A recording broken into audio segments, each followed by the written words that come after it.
Today is Thursday, July 29, 2021. Roland Martin Unfiltered, broadcasted live from the North Austin Muslim Community Center here in Austin, Texas. Day 2 of the March for Democracy. We, of course, have been covering this, and so we're going to give you a recap of what took place today. You'll hear from Reverend Jesse Jackson Sr., also from Reverend Dr. William J. Barber, Beto O'Rourke, and some of the protesters for the marchers here as well. In Washington, Congresswoman Sheila Jackson Lee was arrested today, protesting at the Senate Hart Office building. We'll show you some of the photos from Capitol Hill. Also on today's show, Texas legislators were on Capitol Hill speaking before Congress and also meeting with officials there. We'll talk to State Representative Sinfonia Johnson, of Houston. Also, a bipartisan infrastructure deal apparently is now done. $2.1 trillion also was approved by the Senate for Capitol Police and others. Also in St. Louis, the interim health director was cussed out and dogged for people because of a mask mandate. What the heck is going on? We'll hear from him. Also, attorney Gwynne Wilcox will be the first black woman to sit on the National Labor Relations Board. Plus, a crazy-ass white person in Mississippi. Wait till you show you what this cop did. Folks, with our jam-packed show, it's time to bring the funk. I'm Roland Martin on the filter. Let's go. He's got it. Whatever the miss, he's on it. Whatever it is, he's got the scoop, the fact, the find. And when it breaks, he's right on time and it's rolling. Best believe he's knowing. Putting it down from sports to news to politics. With entertainment just for kicks, he's rolling. It's on go, y'all. It's Roland Martin, Rolling with Roland now. He's funk, he's fresh, he's real, the best, you know he's Roland Martin now.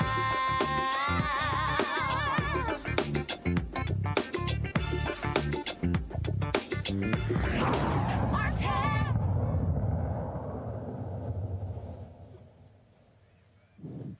All right, folks, welcome to Roland Martin on the Filter. We're broadcasting again from the North Austin Community Muslim Center here in Austin, Texas. This was the location for the end of the second day of the march. We, of course, live stream the entire event. If you want to see all of it, just simply go to Roland Martin, our YouTube channel, youtube.com/Roland S. Martin to see it. Guys, kill the music, please. I'm still hearing music, so please kill the music. Thank you very much. And so, like I said, we were actually covering all of this today and giving you a sense of what took place here. Folks were on the streets there. Give me 1 second, guys. I actually have a package that I put together. So let me know if you guys are looking or seeing my iPad. And so I'm going to actually show that in a second. We, of course, had folks. We had folks who were marching today, and like we said, we told you about yesterday. They operated in multiple shifts. And that's sort of how they were. How they were coordinated. We started at Good Hope. Baptist Church in Round Rock. Ended up here at the North Austin Muslim Center. All right. And so here's a recap of what took place today.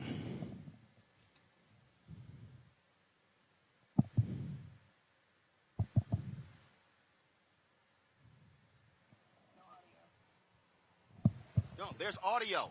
I'm seeing it.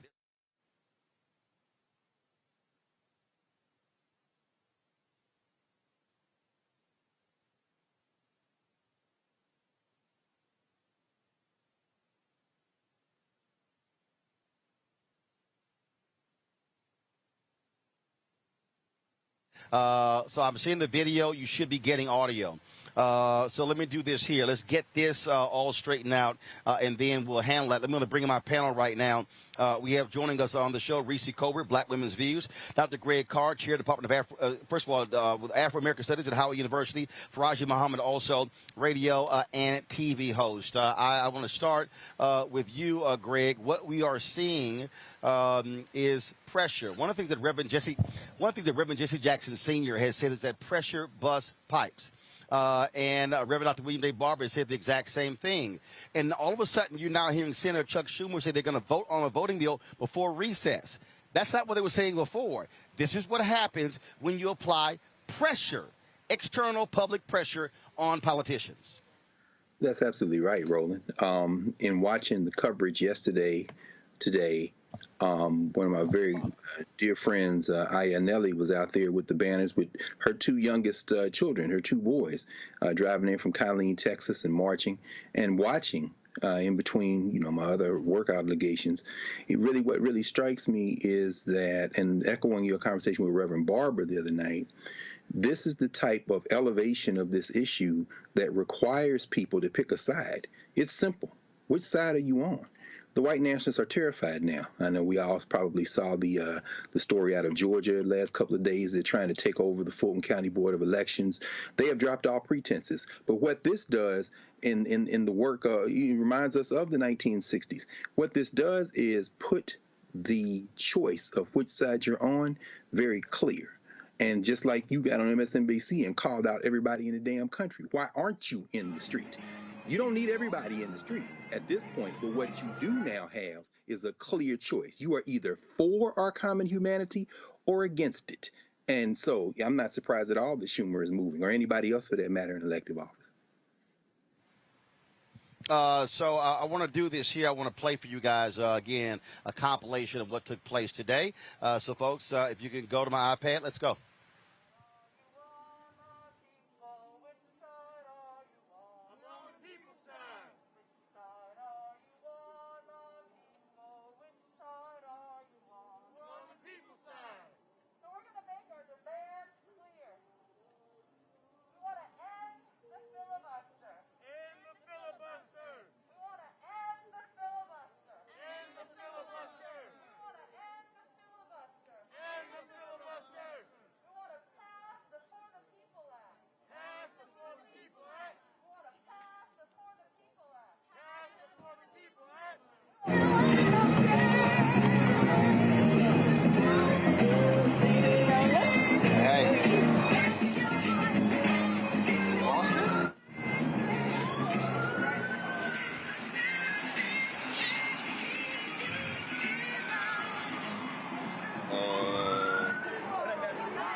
Today was a lot longer march than yesterday. Today was about 9 miles. Now, guys, stay with the video, please. Thank you. Today was about 9 miles. Here's my conversation with Reverend Jesse Jackson Sr.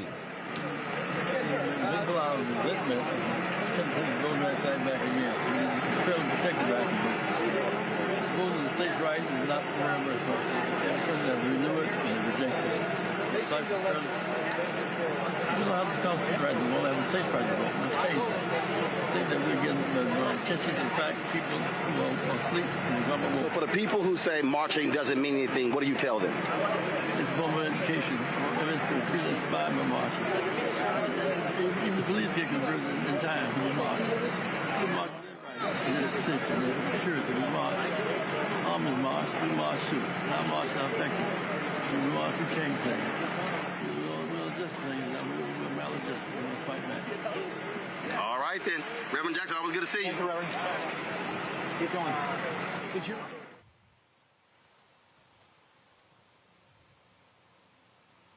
As I said, folks, it was about 9 miles going from Good Hope to in Round Rock to North Austin Muslim Community Center, where we are right now. It was a lot warmer yesterday. Thank goodness we did have some overcast in the beginning.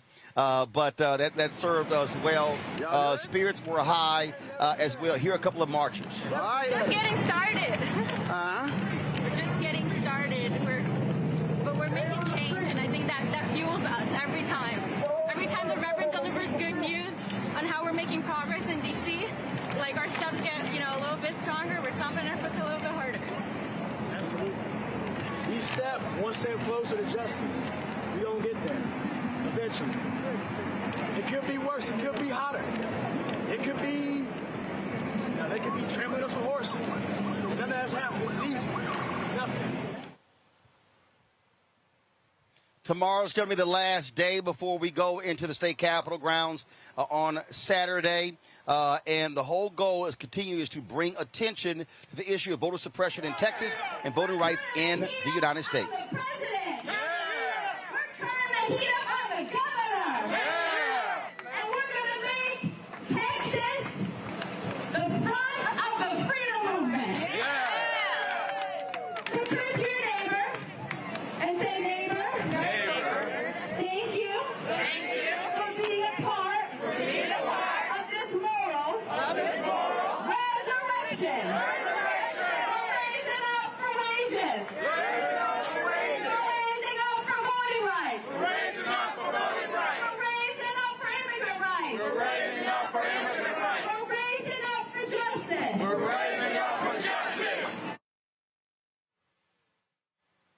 All right, folks, a little bit later in the show, I'm going to show you Beto O'Rourke, Reverend Dr. William J. Barber, and Reverend Jesse Jackson Sr., the three of them, when they spoke together, speaking to the people assembled doing one of the breaks. Reese, we keep talking about why pressure matters. And you heard me ask Reverend Jackson, why does it matter to protest? It amazes me, these people who go, oh, these marches don't make any difference. Yet when you see 500,000 people in Hong Kong, when you see millions of people who were in Tunisia, who were in Egypt, who were in Libya. So it's amazing when I hear some black folks say that, like everybody else in the world got the memo and kept the memo and updated the memo. We got folks today who still go, oh, these things really don't make any difference. We have a complacency issue. And so I definitely think that one of the things that the marches do at a minimum is it does shake some people out of their complacency. And I think at a minimum, if you look at these folks to say, listen, I'm not willing to get out there in the heat. I'm not talking about myself. I'm talking about other people watching. If you're not willing to get out there in the heat, if you're not willing to march and grab that megaphone, the least that you can do is vote when it's time to vote.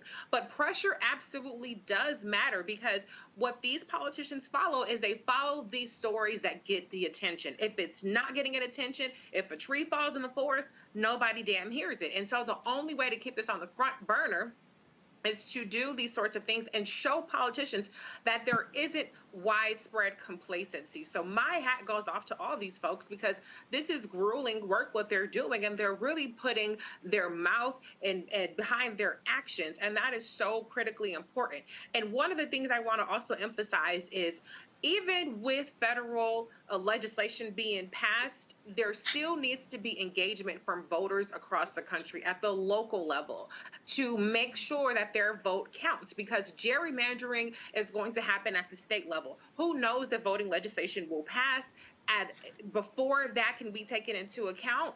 But if people stay engaged at the local level, which people tend to check out at the local level, they check out at the state level, they check out during midterms, if we can change that tide, we can change that habit, then maybe we can start to see some real change. If we get complacent, if we say that it doesn't matter, all these voting rights is a black issue, or it's a fringe issue, it's a niche issue that isn't going to impact us, we're going to see drastic repercussions for that in 2022 when the Republicans have their way. And they have shown in 2010 and other years that they can absolutely suppress their way into power. We can't just outvote them this time. If they're successful at gerrymandering these certain states, Texas being one of them, Florida being another one of them, there's nothing we can do at that point. And so now is the time to act and prevent that from even happening.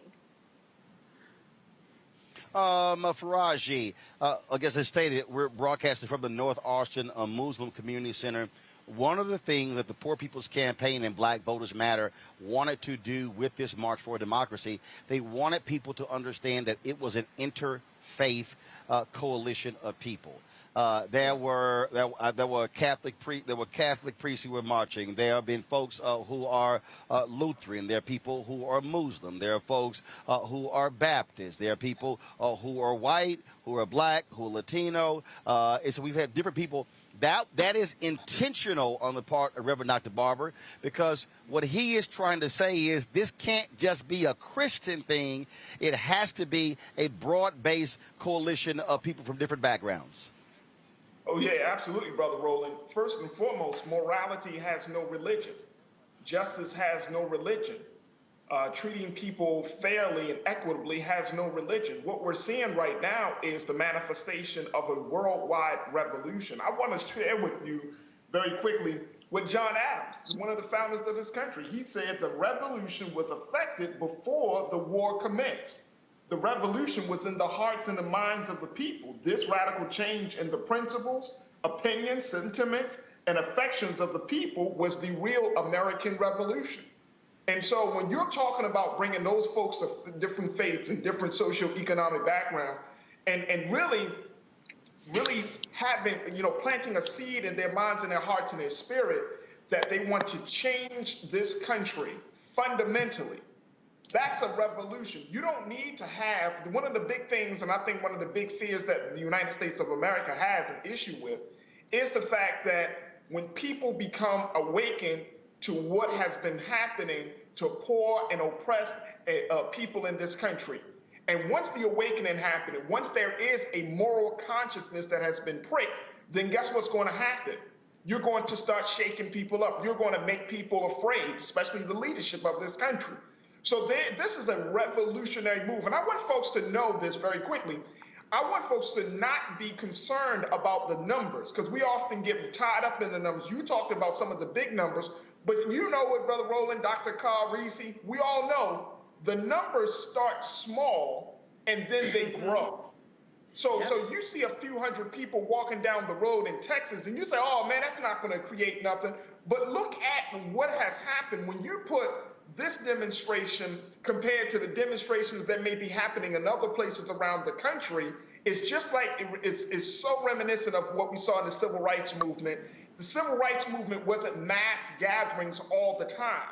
It was small demonstrations, grassroots organizing on this level that created the culture and the network for us to have what we now call the civil rights movement. But it really starts in the hearts and the minds of the people. It starts with people saying enough is enough. People are tired of white supremacy. People are tired of injustice. People are tired of just this political division that we're seeing in this country. And Dr. Barber said it best, you're fighting for the soul of America. Now, depending on where you stand on the spectrum, you might say America has no soul to be saved. But the reality is that we live in this country in present day 2021. We have to say enough is enough and do something to ensure that the generation coming behind us don't become burdened with the same madness that we're fighting now. The thing here, by making this a moral issue, that has always been something that black folks have done. Dr. Carr, that was something that I always say there's common. There's a line in the song Glory where it says freedom is like a religion to us. Freedom is like a religion to us. In fact, it was interesting when we were marching today.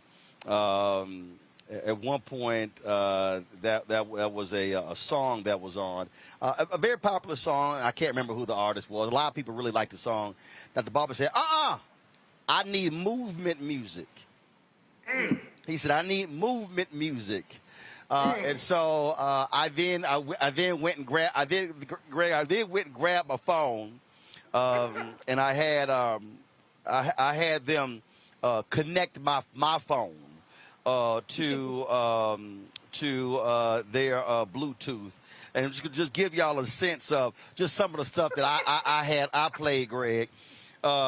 Woke up this morning by John Legend, Glory by John Legend and Common. Also woke up this morning by Sweet Honey in the Rock. You Will Know, Black Men United. We played Wake Up Everybody, Harold Melvin and the Blue Notes, really Teddy P. We Marched by Prince. One Day by Morgan Heritage, Fight the Power by Public Enemy, and Fight the Power by the Isley Brothers. We did Keep Marching by Raphael Sadiq. Had to hit some Marvin Gaye, What's Going On. Of course, I had to play some Curtis Mayfield and the Impressions, Keep On Pushing. Then dropped the OJ's Put Your Hands Together. People Get Ready, the Impressions. Had to go ahead, had to do that one. And then there were a couple of more that we played. And so Rem Barber said, see, he said, I knew you would have some movement music. He said, on your phone. Yes, sir, brother. Well, I mean, I'll be quite honest with you. America doesn't have a soul, Brother Faraji. What America has is people who live in it. And as you say, we are hostage in this state unless we do something to intervene. And as you know, Bob Moses has been heavy on all our minds. I heard Reverend Theo Harris lead out with a remix of Which Side Are You On? And she dropped Ella Baker's name and Bob Moses' name. And that eclectic playlist you just read off includes movement music that would get me going. Certainly, I would love to hear Curtis Mayfield, If There's Hell Below, We're All Gonna Go, because I don't think that you can necessarily appeal to the soul of a place that has no soul. But I think the larger point, and this is very important, is to understand, as you say, when these numbers begin to swell, they will reflect the fact that there's something that you talk about during the Black Power movement called operational unity. We all don't have to agree. One of my favorite groups and formations out of that Black Power movement, civil rights Black Power movement with those young people in SNCC were the SNCC singers who became the Harambe singers. And every time I'm around them, I've got a 4-disc set of freedom songs from the SNCC singers and others, and that makes up a significant part of my Black Power playlist. Oh, yes, sir, brother. And so you have, and that's that classic Smithsonian list. And so you heard many times the song that I always ask them, Chuck Neblett, one of my favorite SNCC singers. I saw Chuck in Selma right before the COVID thing hit, the last Selma Jubilee. And I said, Chuck, man, do y'all mind singing Governor Wallace? And tell that story, brother, to these young people. They had young people. Rose Teray had them there. We were in Montgomery, and she was there with a lot of the young people, and in Selma, teenagers. And so he told that story. You see, the movement music is generated often by the young people, and they're taking the music of their time. During that period, it was doo-wop. So they made this Governor Wallace song. He said it was kind of, have you read in the paper, shoo-doo-be-doo-be-doo. And then they get Governor Wallace, oh yeah, you never can jail us all. Chuck said, when I looked out on the steps of the Montgomery Capitol and saw all them people, and I'm thinking now about Saturday in Austin, y'all. He said, this coming Saturday, he said, I looked out and I said, shit, Wallace can't put us all in jail. And that's when they came up with the lyrics to Governor Wallace, segregation's about to fall. You can't put us all in jail. The reason I raised that is because Bob Moses said this in an article he wrote in 2010 on the question of constitutional property versus constitutional people. He says this country is set up around property, and black people were brought into it as property. He said, but what we saw in Mississippi was real constitutional participation by people who didn't wait on words to give them any notion of their humanity. And he said, you go in the halls of Congress, you try to pass civil rights legislation, you do the voting. He says, but while you're doing that, there are 3 things that make this work. Outside of Congress, you've got activism, you've got collaborative work between people who might not agree on everything, and then you've got service and sacrifice. And the thing about Bob Moses, it was always clear with him and that whole generation, finally, was that as they are participating in it, they're building the type of society we want to live in. So that we can't lose sight of the fact that that is what's going to transform this. And he said, I should mention this. He said, people say, well, does marching work? He says, let me be very clear. You had a Martin Luther King element in this movement, and you had an Ella Baker element. He said, the Ella Baker elements where we were, that's organizers. You're building strength, you're organizing. He said, think of Martin Luther King perhaps as the president of the civil rights movement. In other words, when the president speaks, that is kind of like a position where you're using a platform. And he said when SCLC decided to go into the demonstration protest direction in order to emphasize the contradictions in the country, that's when they got rid of Ella Baker as the executive director and went to Wyatt T. Walker. But Ella Baker was very happy not to be in that position because that wasn't her strength. Her strength was organizing and putting people together. She didn't say, so what you have to have is operational unity. What Barbara and Theo Harris and the Poor People's Campaign and Fueled by People is doing, they are learning the lessons of the past and understand that everybody plays a role. I'm never going to walk with that American flag as a banner. You're going to have to find somebody else to carry that. But I will walk behind a red, black, and green, or I will mark and go and help organize, and together pressure bust pipes, brother, like Reverend Jackson said. That's facts. Before I go to my representatives from Texas, I got to go back to the point that Reese made, and I do not want us to overlook this because Ari Berman came out with a report today that really speaks to that. It was based upon some data. The Democrats only have a 4-seat majority in controlling the House, but because of partisan gerrymandering, the Republicans could literally pick up 13 House seats in Texas, Georgia, Florida, and North Carolina. Now, folks, understand this. 75%, listen to me clearly, 75%. Hold up, let me dial that back so we can have a civics lesson. When you have a population shift, this is where the census comes in. What happens is they then apportion congressional seats, House seats, based upon population. So if your state, I think New York lost a seat because of 49 or 69 votes, something like that, okay? Well, that's why the census matters. So Ohio, North Carolina, New York, Pennsylvania, these northeastern states, they have been losing population to the south. So your population increases, you get more House seats. Listen to me clearly, folks. 75% of the growth in Texas, North Carolina, Georgia, and Florida have been black and brown people. Yet the Republicans could potentially wipe out 6 congressional seats held by people of color and give those to white Republicans. Let me say that before I go to Reese. 75% of the population growth has been black and brown people, but the Republican Party is going to make sure that the beneficiaries are white Republicans. Reese. Oh, Lord. First of all, everybody is making me feel smarter just being on this panel. So shout out to y'all because there's so much history and knowledge being spit. So I had to say that first. But second of all, we are playing a rigged game. And we're playing defense because when we have a chance to be on offense, which was 2020, which we were begging and screaming and crying about, please vote local, please vote down ballot.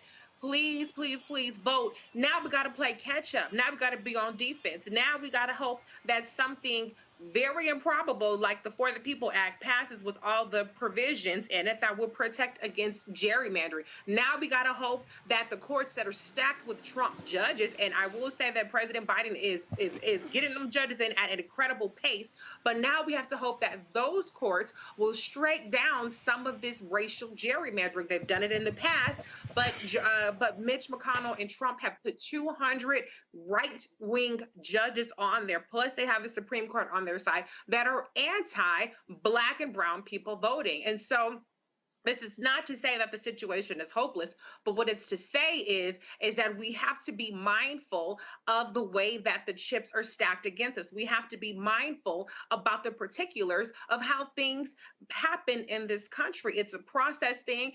If you're explaining you're losing, which is why Democrats have a hard time of conveying why it's so hard to get things passed because of the barriers that are put in place.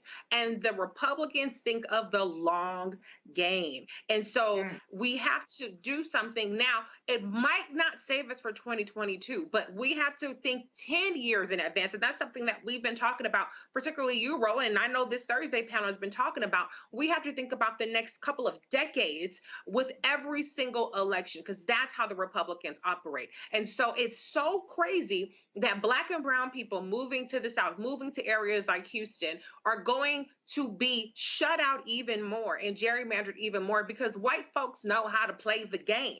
And what I can say is to the Democrats in places like Florida, I mean, I'm sorry, not Florida, but New York and California, and where we have the power, y'all need to gerrymander the shit out of those places too to get some of those seats into Democratic hands. Because I'm sick and tired of Democrats trying to put in place these bipartisan commissions and stacking and not taking advantage of what we have when we have the power. And meanwhile, Republicans, they don't give a damn about the rules. They don't give a damn about democracy. So we need to start fighting fire with fire our damn selves.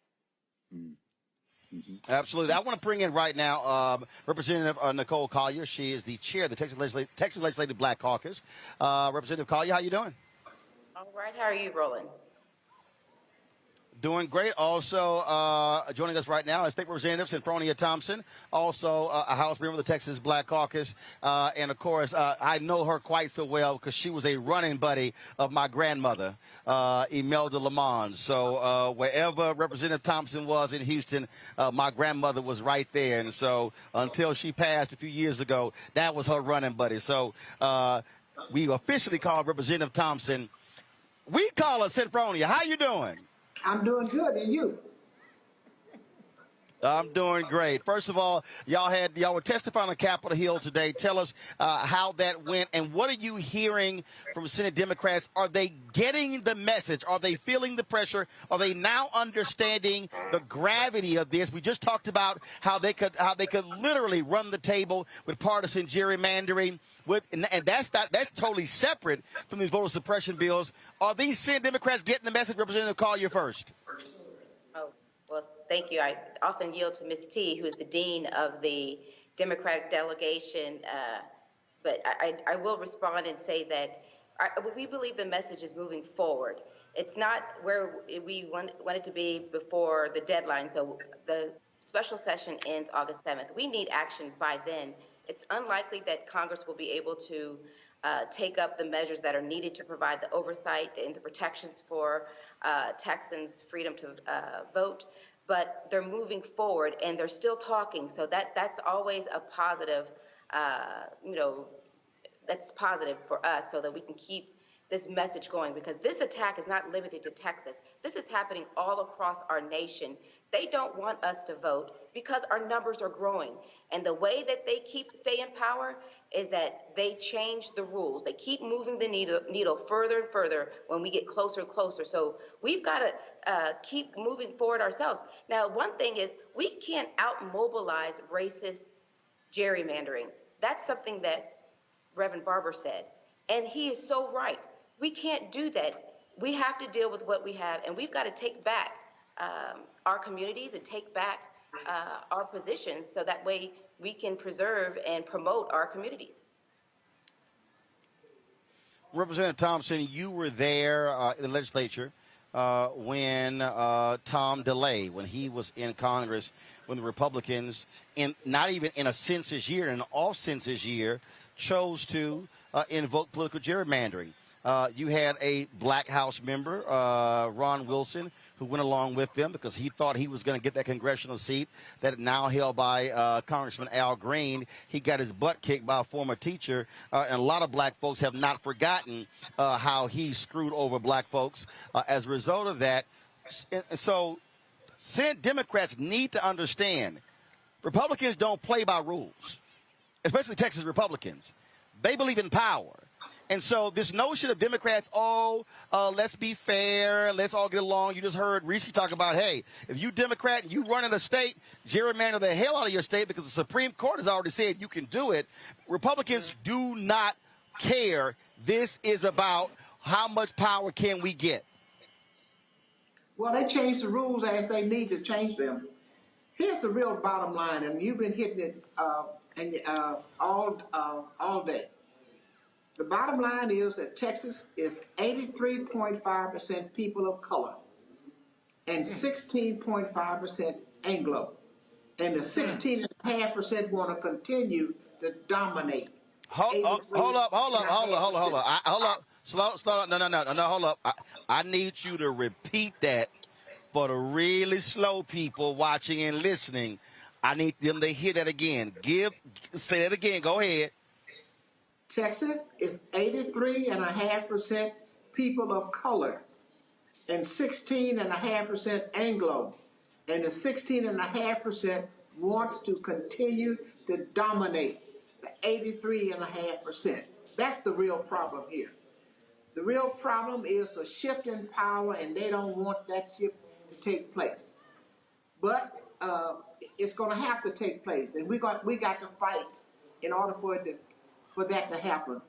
Since we have been in Washington, we have moved the needle from being dormant to being active. We have visited our senators, all our senators.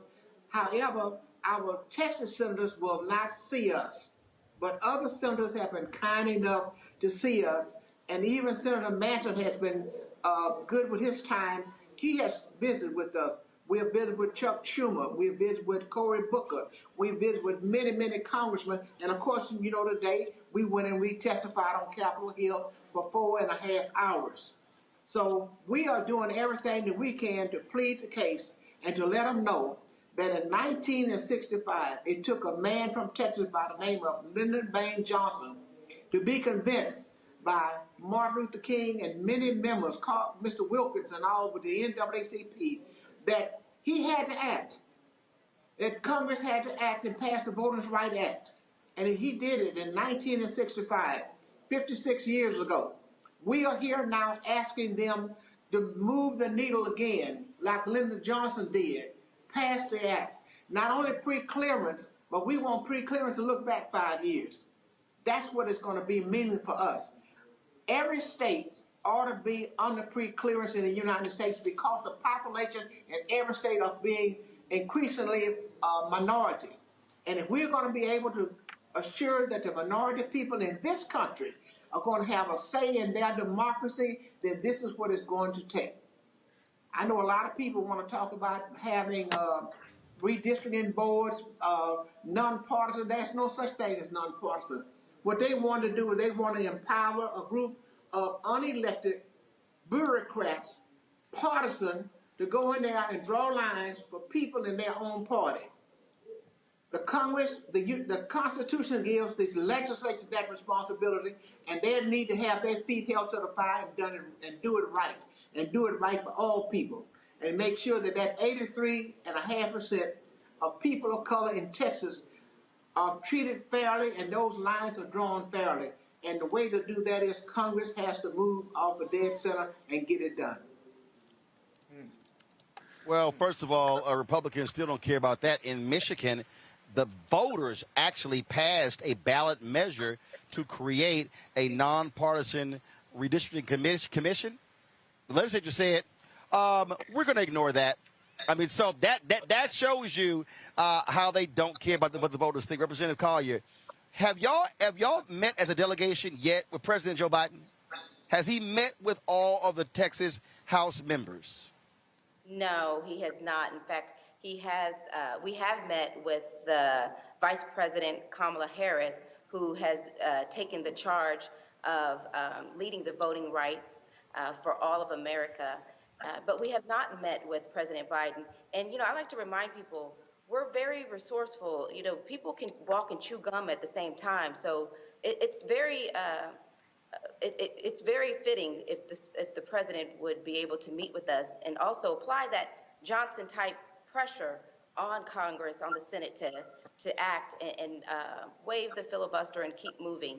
And I want to just make sure that people understand why we're here asking for this pre-clearance. Ms. T talked about the pre-clearance and the 5-year look back. Ever since the 1965 Voting Rights Act has passed, Texas has been found in violation every single decade. That means they're creating laws in contradiction to what is the protection. So they don't care. They still write laws that disenfranchise and discriminate against people of color. And unless we have oversight at the federal government with the pre-clearance, we're going to continue to see these measures passed that are going to reduce our voice at the ballot. Representative Townsend, I know y'all got to say the right things and y'all got to be real nice about this. I don't have to say the right Okay, thing. I know. Frankly, it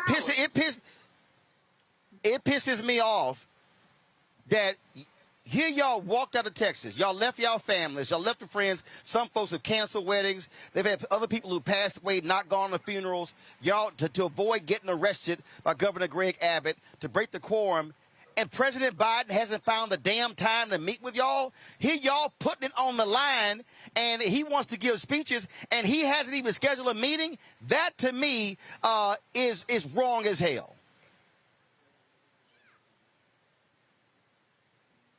Ms. T? Oh. That to me is offensive. Representative Thompson, go ahead. Well, I think that meeting is going to take place. I think his people has told him that. Well, he needs to hurry the hell up. Because how long y'all been in D.C.? Almost 2 weeks. Hell, 2 weeks? Almost 2 weeks. He found time to go play 9 holes of golf in Delaware over the damn weekend. Well, listen. And I love golf. Voting is very important to us. And we welcome the opportunity to meet with the president to plead our case. We're looking forward to it. We're not going to give up trying to meet with him. We want him to know how important this is and how urgency it is. This is the time that we have to have some action. And we are doing everything that we can to make sure we contact all our friends to make sure that it's happening. We've talked to the vice president 2 times, and we let her know that the urgency of this. We have left our jobs, our businesses, our families, our children. We have left everything.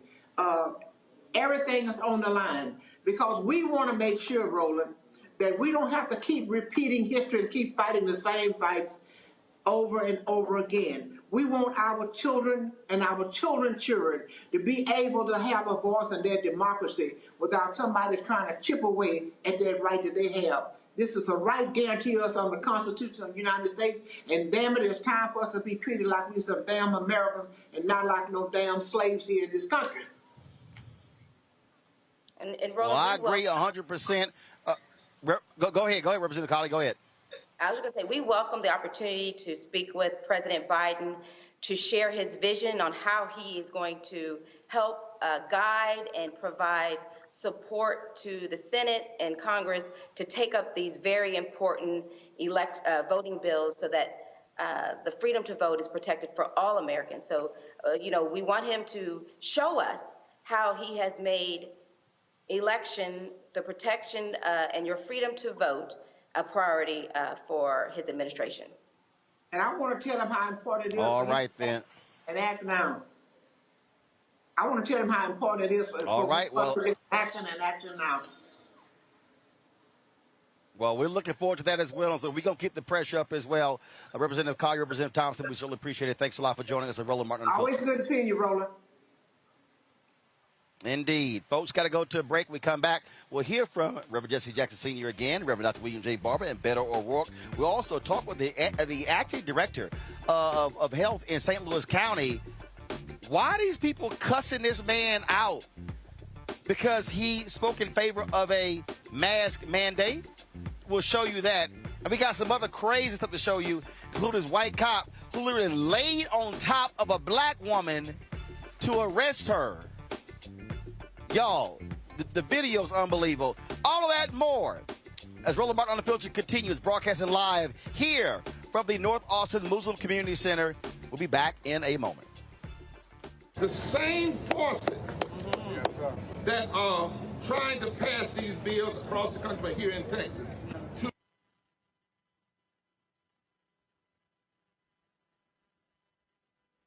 to suppress, to stop, to undermine the vote. The same folk that block you from having living wages are the same folk that wouldn't fix your utilities problem. In this time, when our voting rights are under attack and economic justice is being denied, we're launching a season of nonviolent moral direct action to demand 4 things by August the 6th. The 56th anniversary of the signing of the Voting Rights Act. Number 1. End the filibuster. Number two, pass all provisions of the For the People Act. Fully restore the 1965 Voting Rights Act. And number four, raise the federal minimum wage to $15. Pass the For the People Act. That is the last best hope for voting rights, not just in Texas, but Georgia and Florida and about a dozen other states. Pass the John Lewis Voting Rights Bill and the For the People Act. Let our people vote. The Latinx community is the rising electorate in Texas, and our representatives are threatened by these shifting demographics. Our pathway to citizenship, to a living wage, depend on our access to the ballot. This is not just a black issue. That's right. This is a moral, constitutional, and economic democracy issue. Poverty is reinforced by public policy. And what happens in Texas, as well as in America, we create policies that perpetuate poverty, and then we criminalize the poverty that we create. There's only so much we can take, and it's time for us to stand up and speak loudly against what's happening here. I think in Texas that it is time for a Selma-like. I think we ought to march from Georgetown to Austin. And we ought to come to Austin, but we ain't coming to Austin just for Austin. We come to Austin to save the Washington, D.C. Which side are you on? And don't tell us you can't do all of this. You must do all of this for the soul and the heart of this democracy. Forward together! Forward together! Forward together! People our age have lost the ability to focus the discipline on the art of organizing. The challenges, there's so many of them and they're complex, and we need to be moving to address them. But I'm able to say, watch out, Tiffany, I know this road. That is so freaking dope.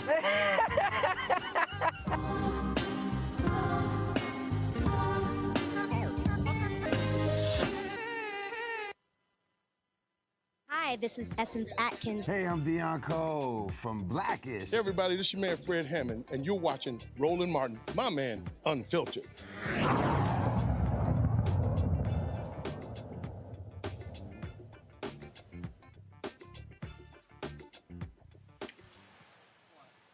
All right, folks. Of course, we're here at the North Austin Muslim Community Center. We told you we had opportunity to live stream today's march. And at our second stopping point, where they stopped to get some rest, drink some water, use the restroom, they heard from Reverend Jesse Jackson Sr., Reverend Dr. William J. Barber, as well as Beto O'Rourke, all who've been involved in organizing this particular march. I wanted to show you what they had to say. Here we go.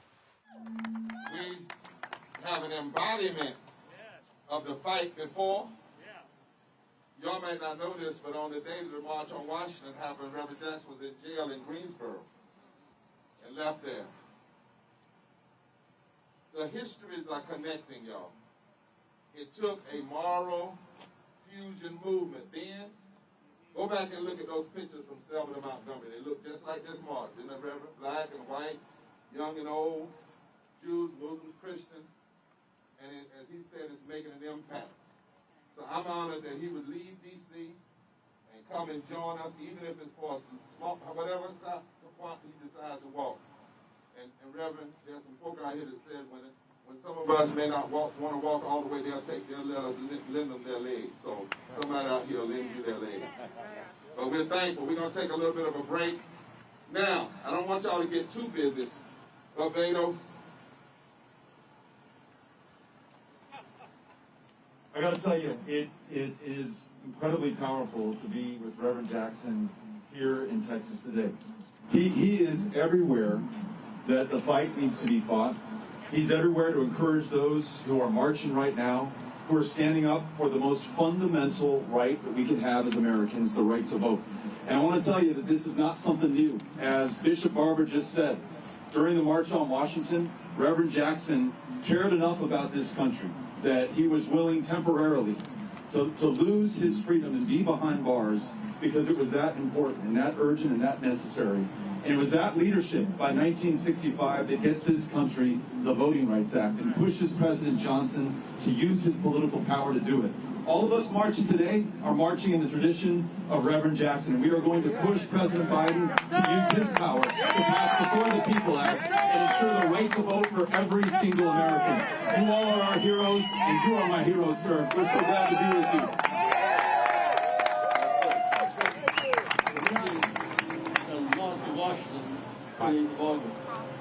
I think we should be in state capitals on that day, because it's actually in the state capitals. But another thing we're supposed to watch that was people killing 20 citizens that day. That's right. Jim Palmer didn't kill him, but we presented that. The fact is, enough of us are watching and state capitals at the same time. Another country. We have the right. We have the right. March. Fight. Change the Senate. Change the Senate. Change the Senate. We defeat these guys in the McConnell. Now, did y'all hear that? The Reverend Jackson. And what we're saying is, the Senate goes home. Now, they're talking about staying, and now they're talking about doing something, Reverend, because we're marching. But if things are not where they ought to be, yes, there ought to be some things in D.C., but there ought to be stuff happening in state capitals. And we're talking about that. We're going to talk, Liz and I and Reverend Jackson, about that. You know, folk might be in D.C. on that the day before, we might be in West Virginia. But all over this country, put this out, media, that the Poor People's Campaign and the 40 organizations that are here, Reverend Jackson, Beto, Reverend Liz, we are saying that there needs to be marches on every state capital saying end the filibuster, pass every provision of the 40 People's Act, restore the Voting Rights Act, pass $15 living wage, and ensure the protection of our immigrant brothers and sisters. Everything happens from the bottom up. From Austin up, from Greensboro up, from Birmingham up, from Montgomery up, from Jackson up. That's how movement takes place. So that's why we're here. To the media, be reminded, because I already had a question today, we limited this part of the march to 125 people for safety. We could have a whole lot more, am I right? We had to turn down people. But everybody's welcome to Austin. Everybody's welcome on Saturday. And we just announced, Brother Beto, myself, Reverend Liz, the campaign, that Willie Nelson is going to join us for a special freedom concert in Austin. So media, you got to hear, in Austin. And we're calling on other artists who can't come. Everybody needs to stand up. I got a call last night, Reverend Jackson, where's Roland? I told him we want Chris Paul's number so we can text him and email him and ask him to talk to Cinema. We need Jerry West, a major supporter of Manchin, to talk to him. But we need the president. Yes. If the president will come to Texas, go to Arizona, go to West Virginia, and then get the speaker and the Senate leader to call him to the well of the Congress and say we got to protect the infrastructure of this democracy. We can do both at the same time, physical infrastructure and political democracy. It's no reason it can't be done. In fact, if it's not done, you're going to have more than bridges crumbling. You have the democracy crumbling. That's right. Now, before we get started, don't y'all do too much of this, because I don't want you to be too tired. But we learned a long time ago, and Liz always reminded me, in the Poor People's Campaign, we know how to dance. Yeah. You see this, you might think it's wrong. But there is one song that says Fight the Power, that it's a song from the 70s. Just give us 30 seconds. Is my man up there? If he see me? He got me? Or either got to give the people what they want. I really would like that if you got to give the people what they want. You got that? OJ. How many of y'all know about the OJ? Now don't y'all wow and get the tearing on and stuff. Yeah. Put that on the resume. Uh-oh. When y'all hear something say tick, tick, tick, tick, tick, in a minute, that means the song is coming on. We're going to have talking to regional press today, and then we're going to be talking, have a press conference tomorrow. Uh-oh. Don't go too hard because it's hot out here. Uh-oh. Not too much. Don't hurt yourself. Don't hurt yourself. But you got to have a little bit. You got to have a little bit in you. Come on, put those placards in the sky. Come on, put those placards in the sky. Raise that flag.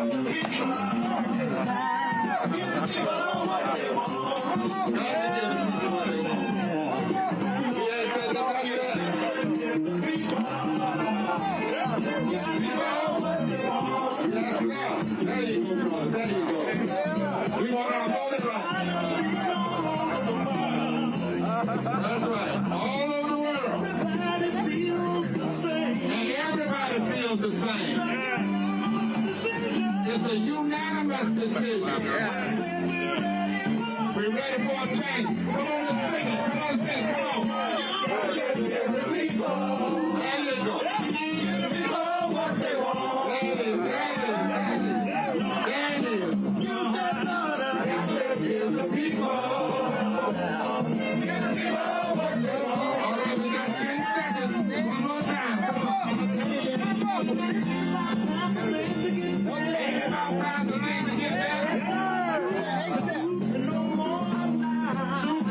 No more lies.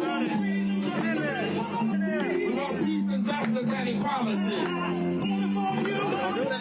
I wonder for you. Come on, somebody say it.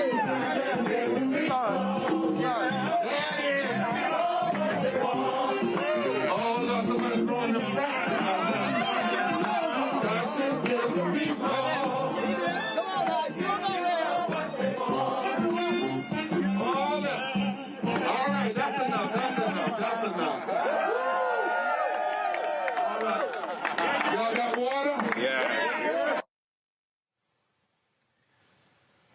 See, I told Reverend Jackson stop throwing them little mega hooks up there, but it's all good. We always have a good time.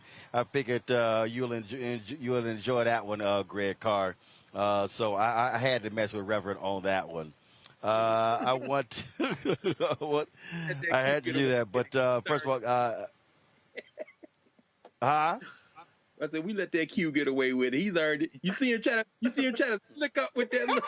I shouldn't even do it, brother. I'm sorry. Oh yeah, he tries it every time, but I always gotta check him. So, but we're certainly glad to see Reverend Jackson out here, folks. Let's talk about what took place in St. Louis County, where these folks lifted their mask mandate. They voted. These people just beyond stupid. The Delta variant is going crazy. Massive number of cases we're seeing in Florida and Mississippi. And these folks, largely white conservatives, are just totally freaking out as a result of this. Dr. Faisal Khan is the interim director for the St. Louis County Department of Public Health. And, folks, he wrote a piece detailing the kind of names these people called him. Everything other than a child of God. He joins us right now. Dr. Khan, welcome to Roland Martin Unfiltered. Thank you, Roland. It's a pleasure to be here. I read your piece, and I just sat there and I said, again, for folks with language, someone call you a cunt? They were calling you those type of names because you were speaking, because as the public health director, your job is to save lives. It's the health of the public. That is correct, Roland. It was a very disappointing and disturbing turn of events. And, once you've whipped up a crowd of people into a frenzy and played on their worst fears to stoke hatred and anger and then redirected them at government officials, things escalate very quickly.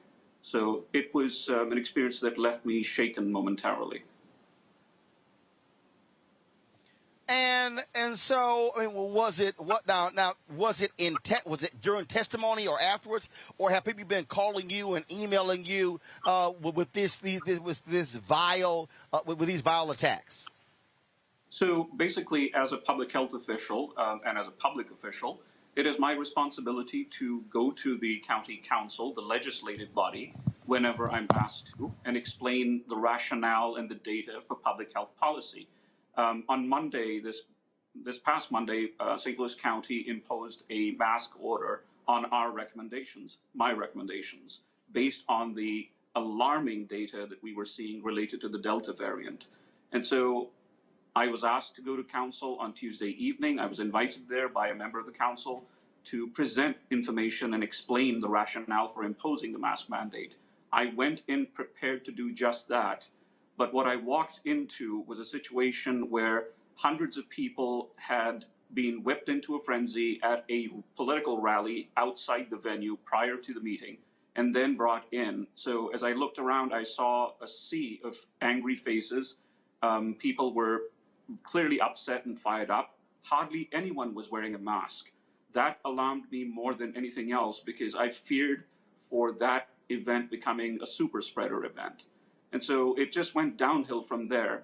Clearly, this was an orchestrated political theater. It wasn't meant to be an exchange of knowledge or information.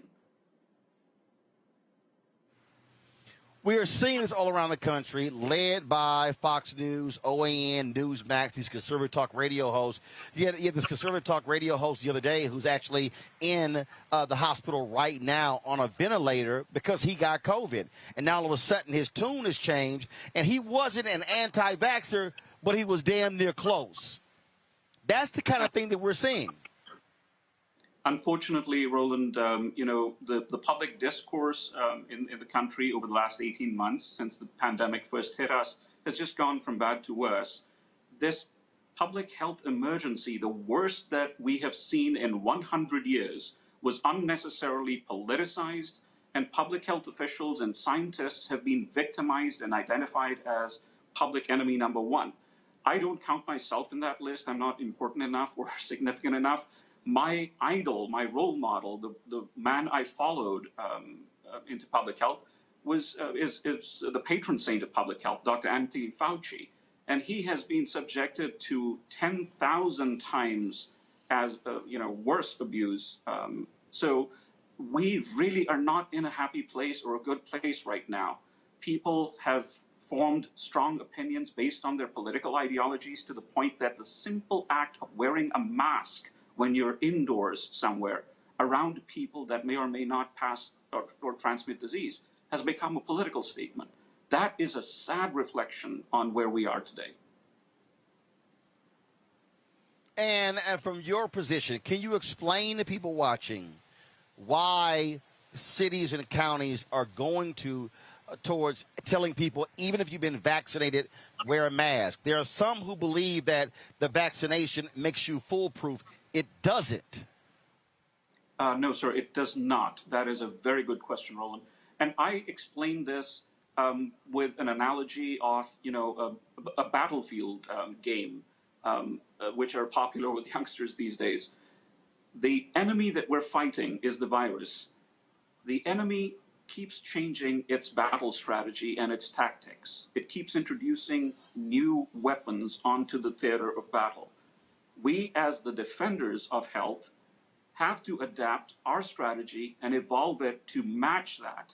And so the situation that we were in November 2020 was not the same as the situation we found ourselves in May 2021, and that's not the same as the situation we find ourselves in July 2021. So when people say, well, you told us this back in March, and now you're telling us this in April, so you don't have any confidence in the vaccines, etc. No, that's not true. This is an enemy that is a shapeshifter, and it changes and adapts and wreaks havoc in many new ways, and we have to be nimble enough to respond to that. And it's amazing that people don't understand that.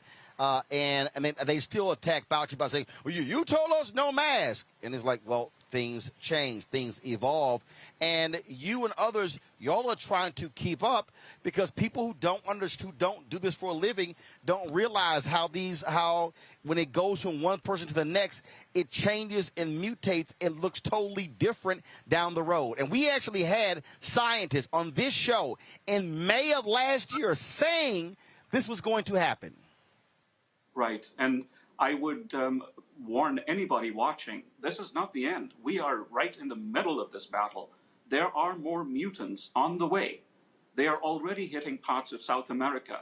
Let us familiarize ourselves with the word lambda and pretty much every alphabet in the Greek, every Greek letter after that, pretty much, because that's what viruses do. They find susceptible hosts and communities, particularly amongst unvaccinated or naive individuals who refuse to take precautions, and they cause disease, and they mutate, as you said, and throw off new variants all the time. Well, this is, it's unfortunate that you were attacked the way that you were attacked. I'm glad to see that you're standing strong, because the reality is there are those of us out here who appreciate folks like you, people who are committed public servants who are trying to do their best to keep more of us healthy and alive as opposed to going to funerals. Thank you so much, Roland. I really appreciate it. I appreciate it. Thanks a lot and good luck. Thank you, sir. Reese, these people are losing their damn minds. I mean, these folks are, and look, every day I'm seeing nurses and doctors posting stuff of individuals who are laying up in bed. One guy, 24 years old, he was trashing the vaccine. Now he needs a double lung transplant at 24. Yeah. We showed a 34-year-old brother who was tweeting. He said, I got 99 problems. The vaccine, not one of them. The mask ain't one. Guess what? He dead. No. He said the vaccine wasn't one. He was dogging it, trashing it. Guess what? He dead. Mm-hmm. He died.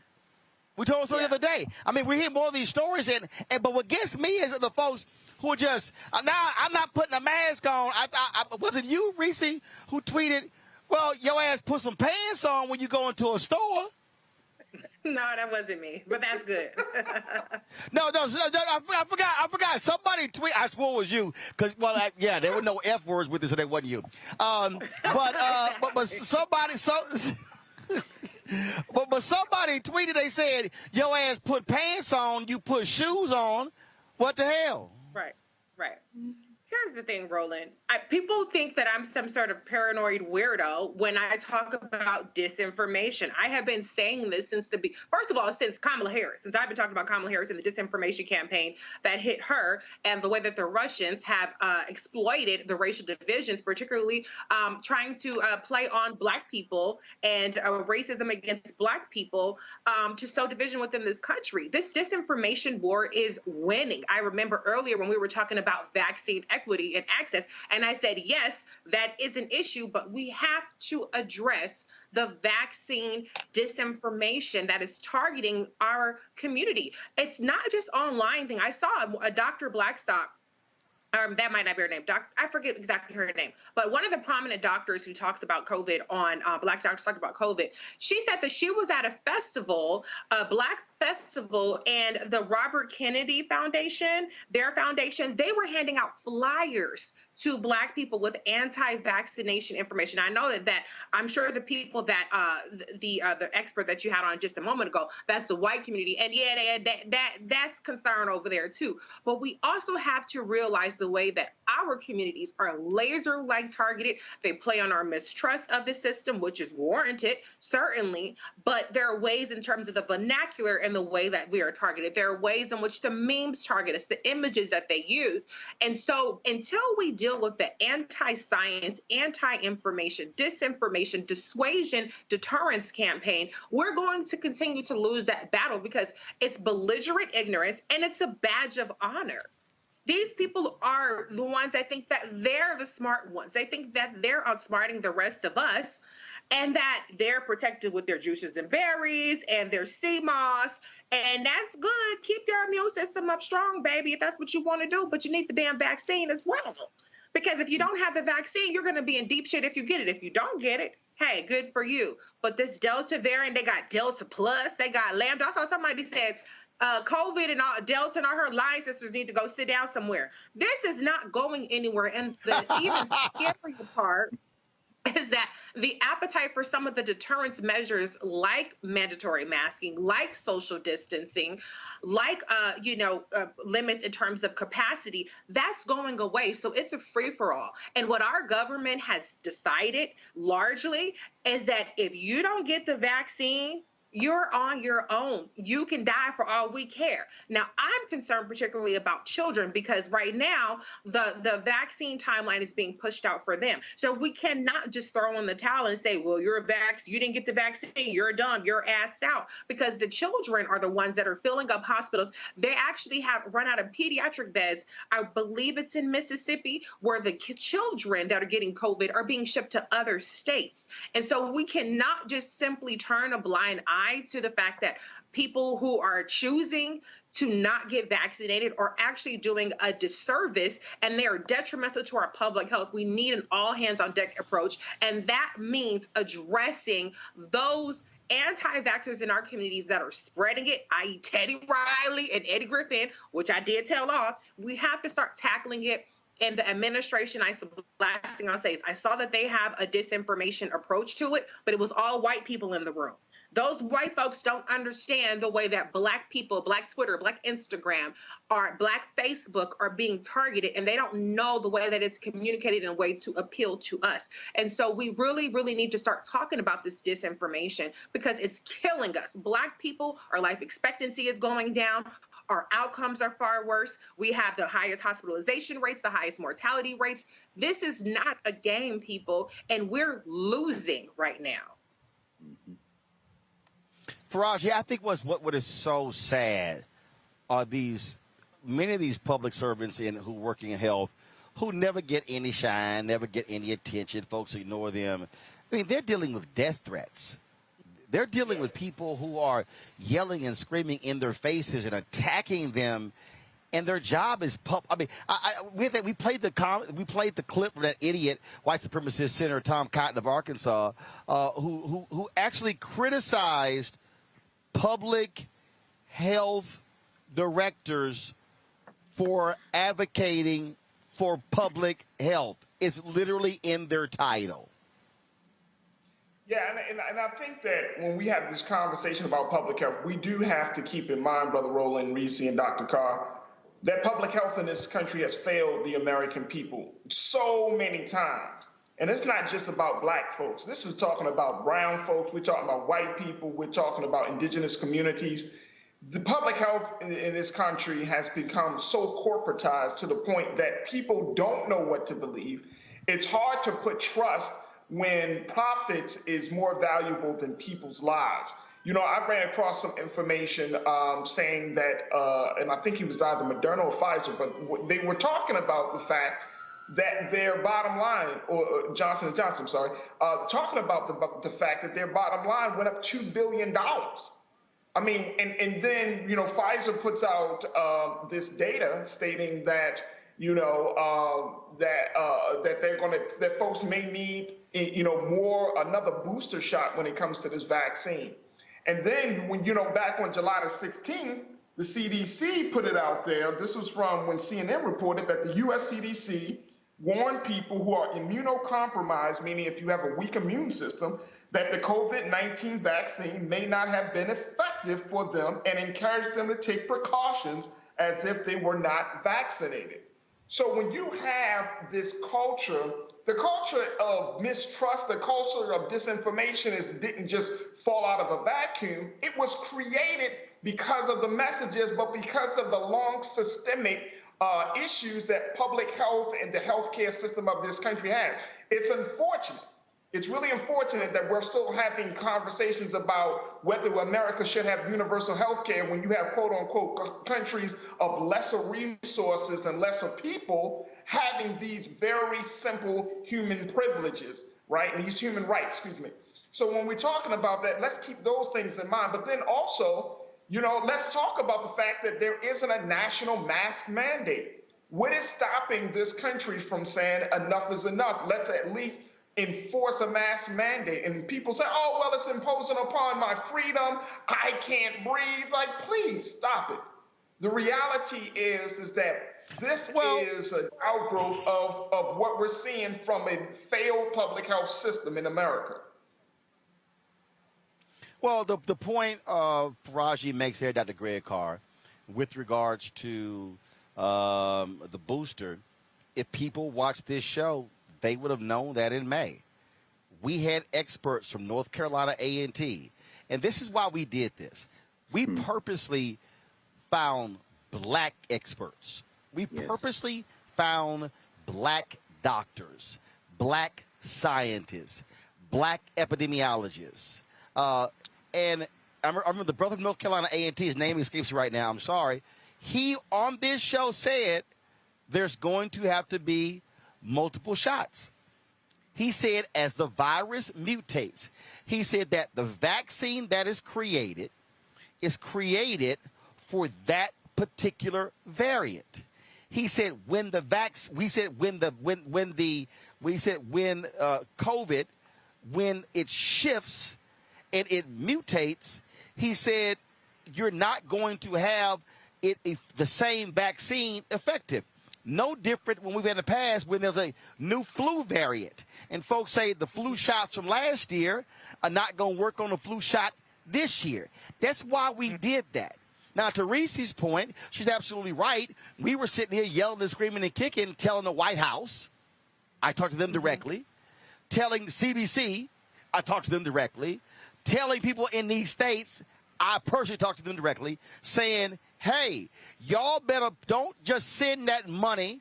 Don't let these white ad agencies just send that money to these other folk who just going to just BS it.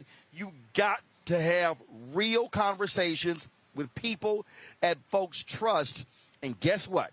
We dealt with Trump, who was sitting here saying everything was alive, sowing so many seeds of discontent, continues to do that. Then, yes, Faraji is right, what happened in the past, but also what people have to understand is that, as Khan said, if they tell you something different today, people are like, well, you told me this 2 months ago. Shit changed. That's like somebody saying, that's like, I mean, that ain't no different than somebody saying, this is your car note in May. Your ass don't pay your car note for 3 months. Guess what? That shit gonna change. Late penalties, interest. It happens. Okay. And that's the thing, man, that is so frustrating.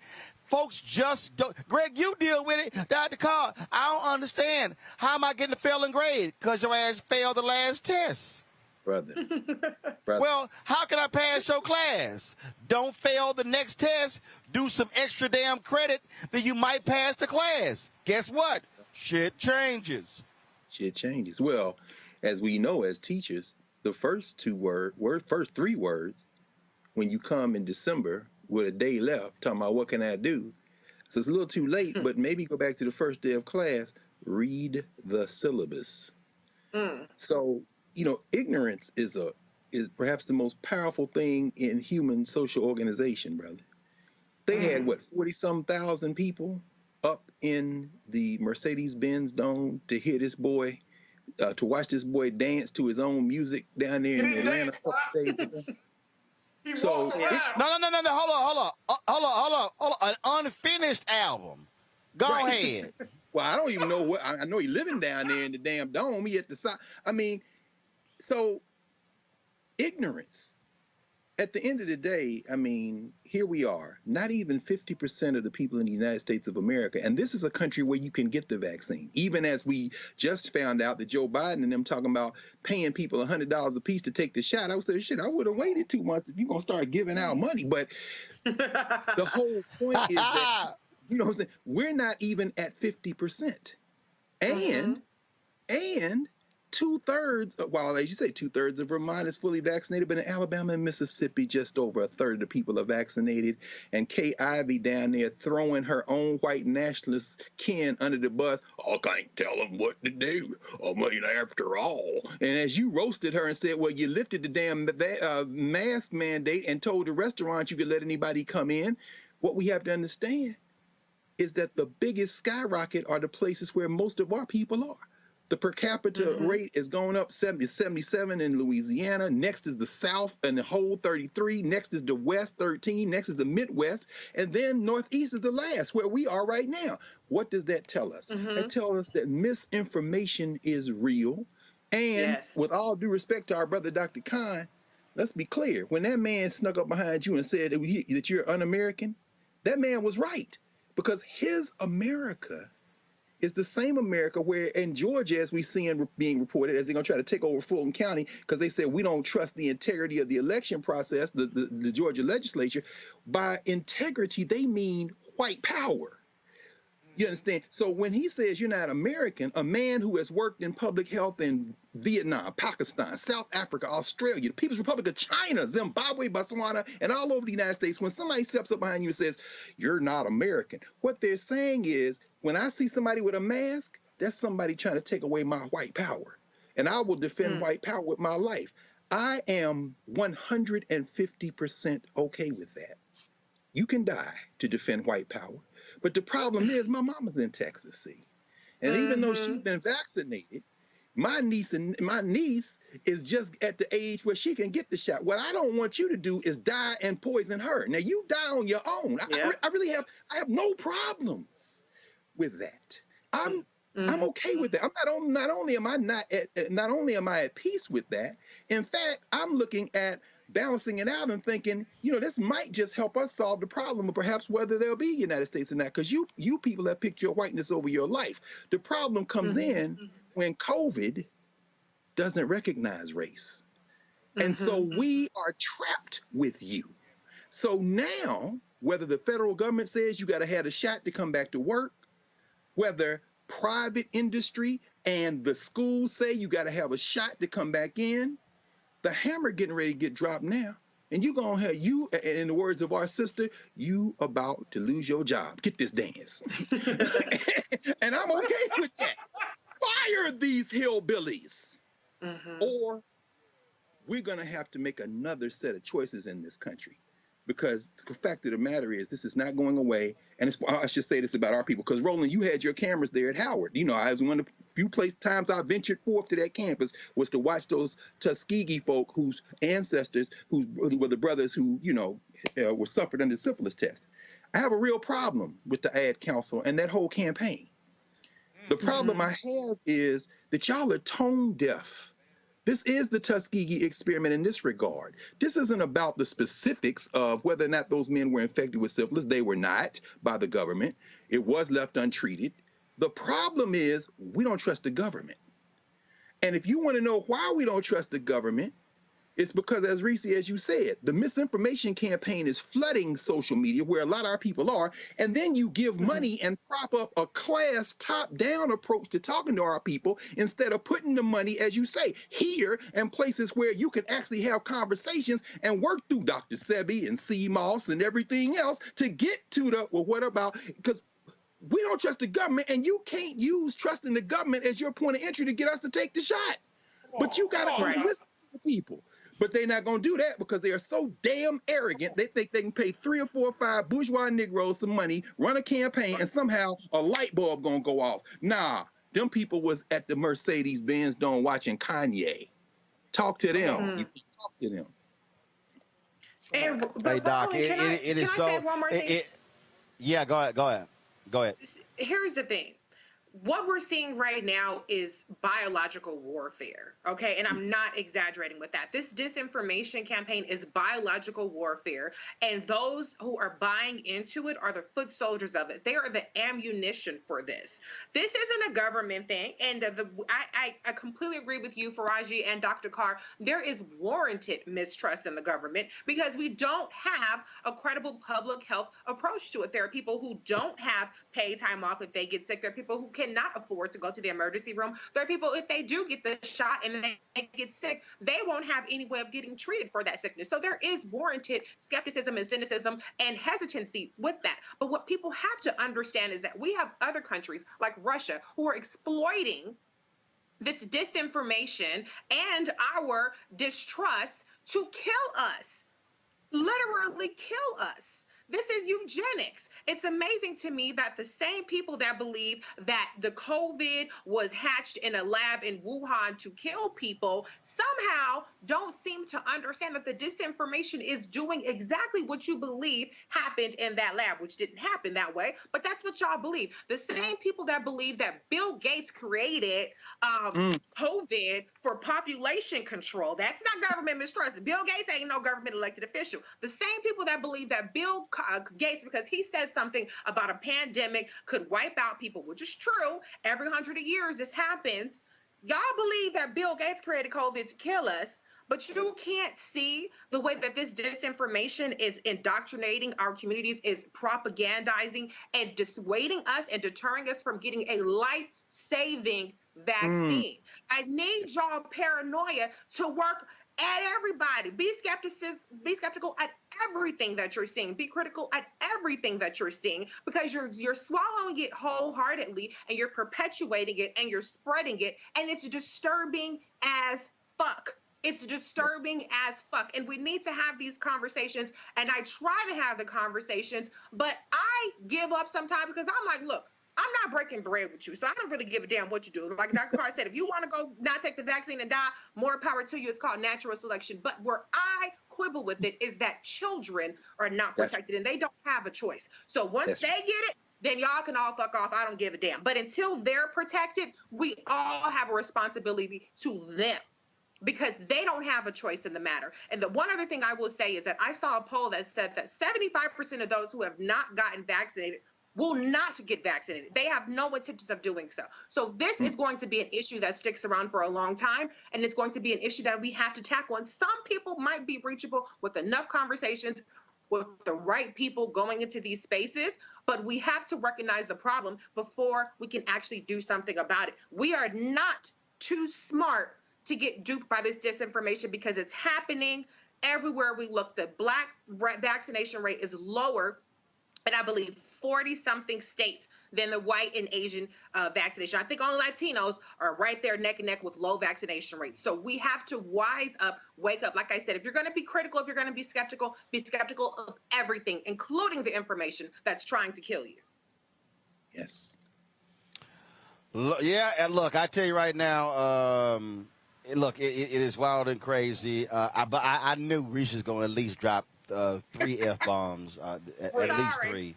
That was gonna happen, and I've run into 2 kids who watch our show. A 5-year-old girl, Eva. I met a brother today. I got some video. Their parents make them watch. So I did promise one of my followers. She said, "Roland, I give more money. You stop cussing." I said, but you know, cussing has actually generated more money. But I told her, I said, I'm gonna work on it. I said, pray for me. Pray for me. And then I'm sitting here, and I'm sitting there, cousin, and Henry gonna send me a text. He go, "Hey man, remember we on the church parking lot. We at the Muslim Community Center."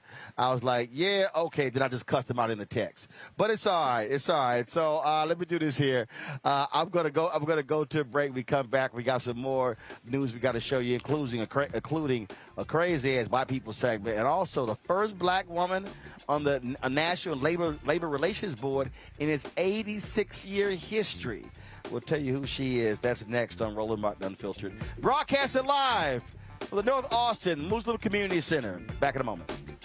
The same forces that are trying to pass these bills across the country, but here in Texas, to, yes, suppress, to stop, to undermine the vote. The same folk that block you from having living wages are the same folk that wouldn't fix your utilities problem. In this time, when our voting rights are under attack and economic justice is being denied, we're launching a season of nonviolent moral direct action to demand 4 things by August the 6th, the 56th anniversary of the signing of the Voting Rights Act. Number 1. end the filibuster. Number 2. Pass all provisions of the For the People Act. Fully restore the 1965 Voting Rights Act. And number 4, raise the federal minimum wage to $15. Pass the For the People Act. That is the last best hope for voting rights, not just in Texas, but Georgia, and Florida, and about a dozen other states. Pass the John Lewis Voting Rights Bill and the For the People Act. Let our people vote. The Latinx community is the rising electorate in Texas, and our representatives are threatened by these shifting demographics. Our pathway to citizenship, to a living wage, depend on our access to the ballot. This is not just a black issue. That's right. This is a moral, constitutional, and economic democracy issue. Poverty is reinforced by public policy.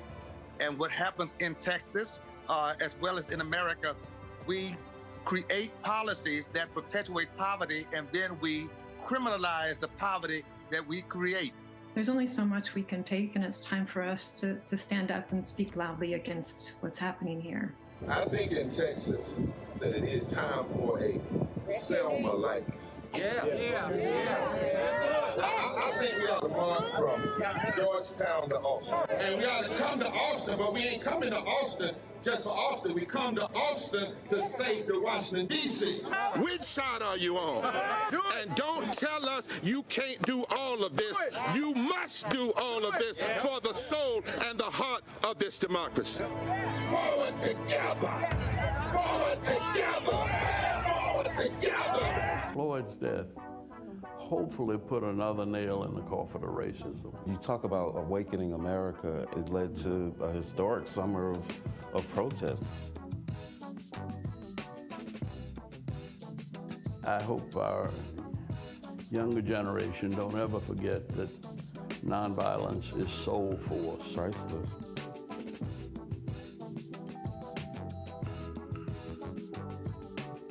Yo, peace world, what's going on? It's the Love King of R&B, Raheem Devon. Hey, I'm Cupid, the maker of the Cupid Shuffle and the Wham Dance. What's going on? This is Tobias Trevelyan. And if you're ready, you are listening to and you are watching Roland Martin Unfiltered.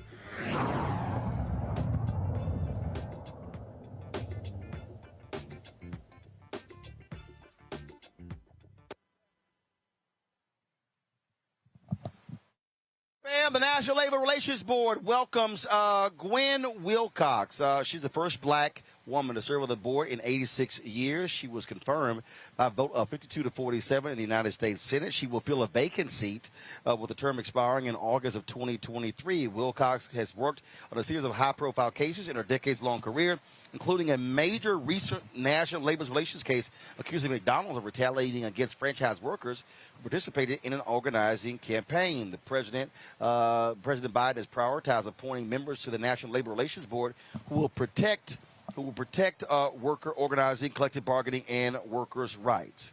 So congratulations. All right, folks, so let's, here in Texas, a viral video of the arrest of an 18-year-old black woman is causing outrage in Forney, Texas, about 210 miles northeast of Austin, where we are now 20 miles east of Dallas, folks. So here's the deal. The police get a call about someone darting into traffic. The officer, identified as Connor Martin, arrives on the scene, and Nakia Trigg was who he saw walking down the residential street. Then this happened. Why you don't have to apprehend her? She was stay down, okay? You need to back up. You need to back up. Do not touch me. Back up. Back up. Just calm down. Calm down. Okay, hold on. You can talk to her. You cannot touch me. But you could get up. You don't have to do her like this. She's trying to jump in front of me. No, she's not. Please, Kaya, calm down. Kaya, calm down. Kaya, calm down. Just calm down, okay? Calm down. Just let her get up. Please. You do not have to sit on her like that. Kaya, calm down.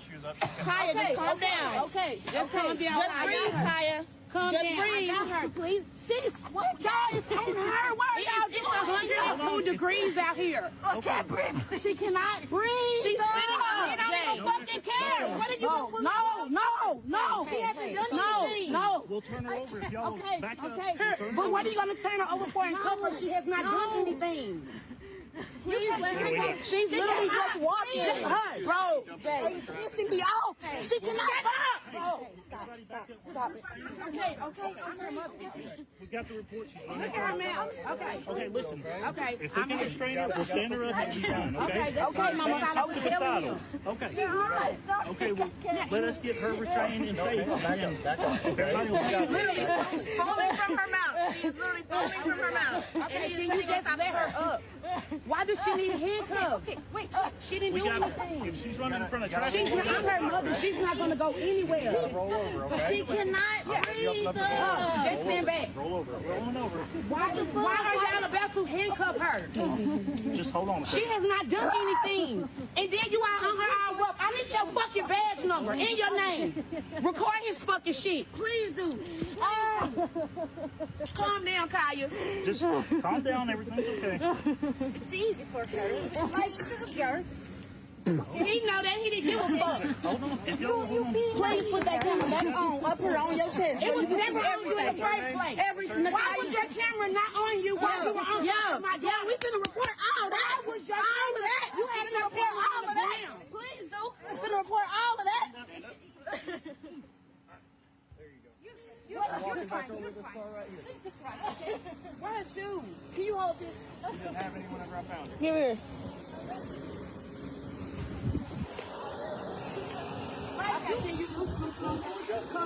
I'm not talking to you. Quit going. Stop. Quit going. Jay, stop! Jay, stop! Jay, stop! Stop! Stop! Stop! No, sir, please! Sir, please! Okay, stop! Okay, sir, please! Please! Put your hands up! Please! I'm up! He took his damn camera out!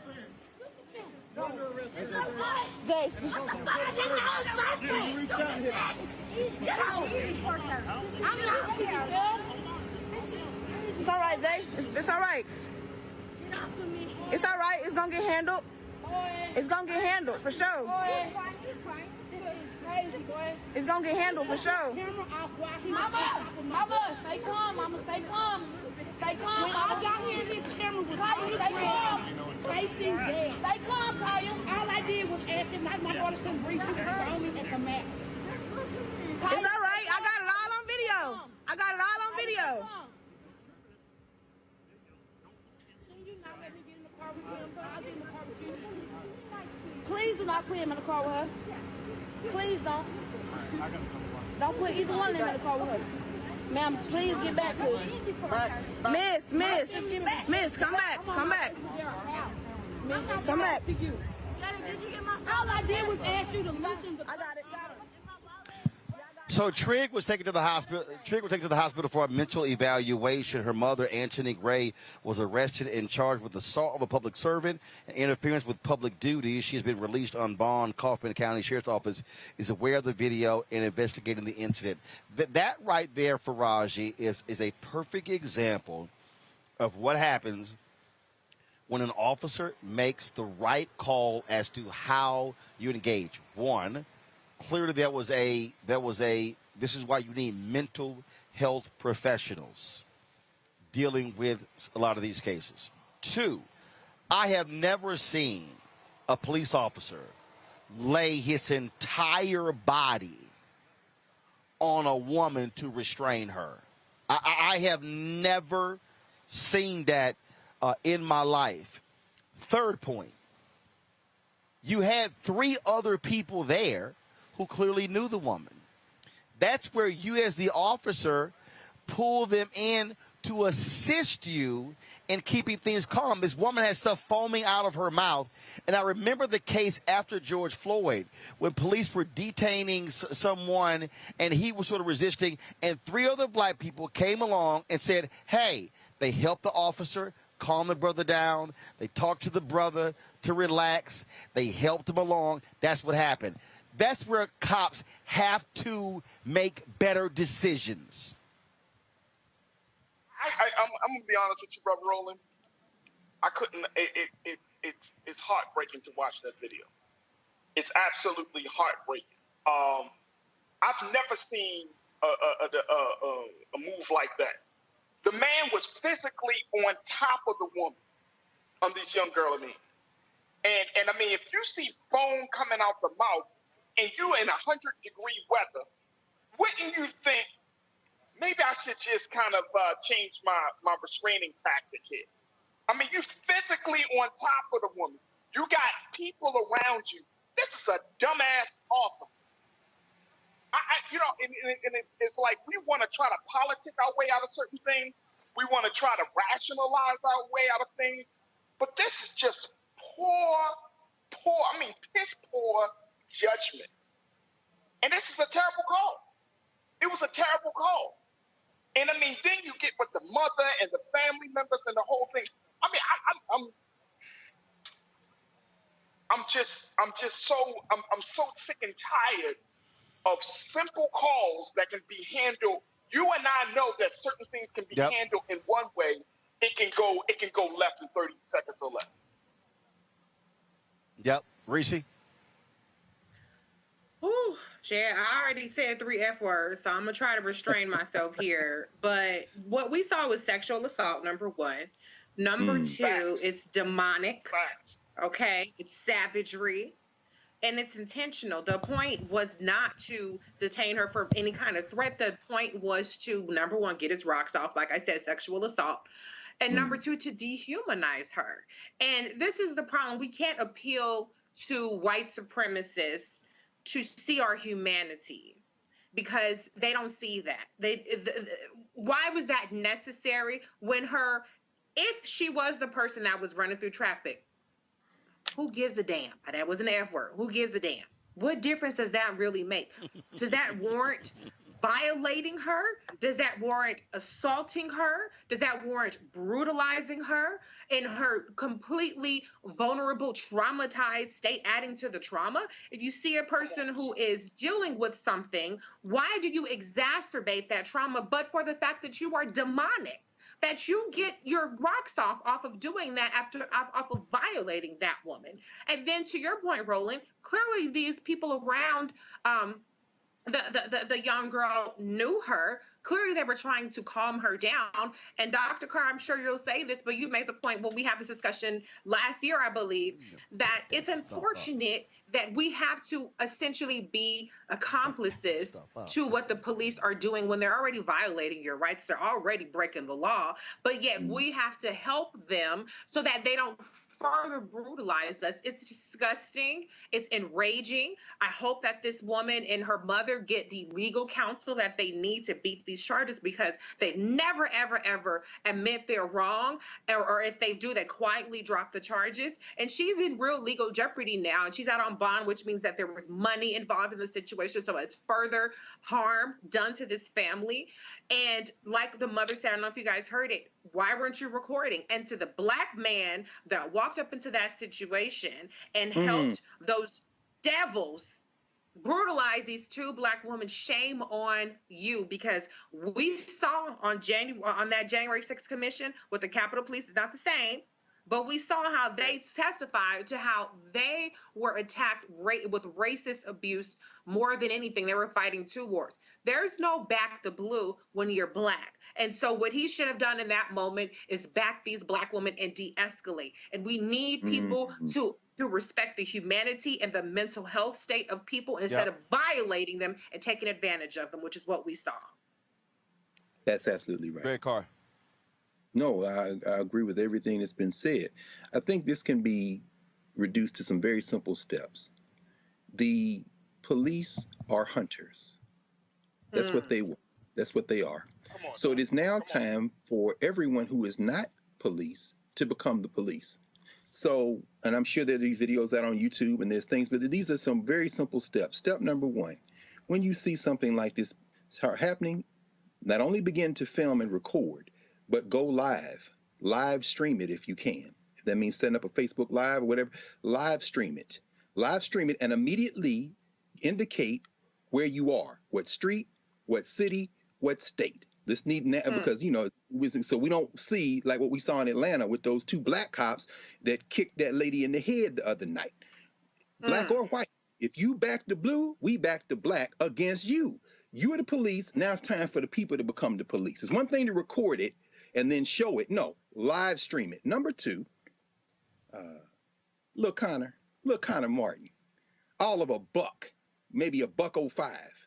You couldn't choke the life out of her because you the mascot of the damn Kaufman County Sheriff. Your hat's the biggest thing on you. We seen the pictures, little fella.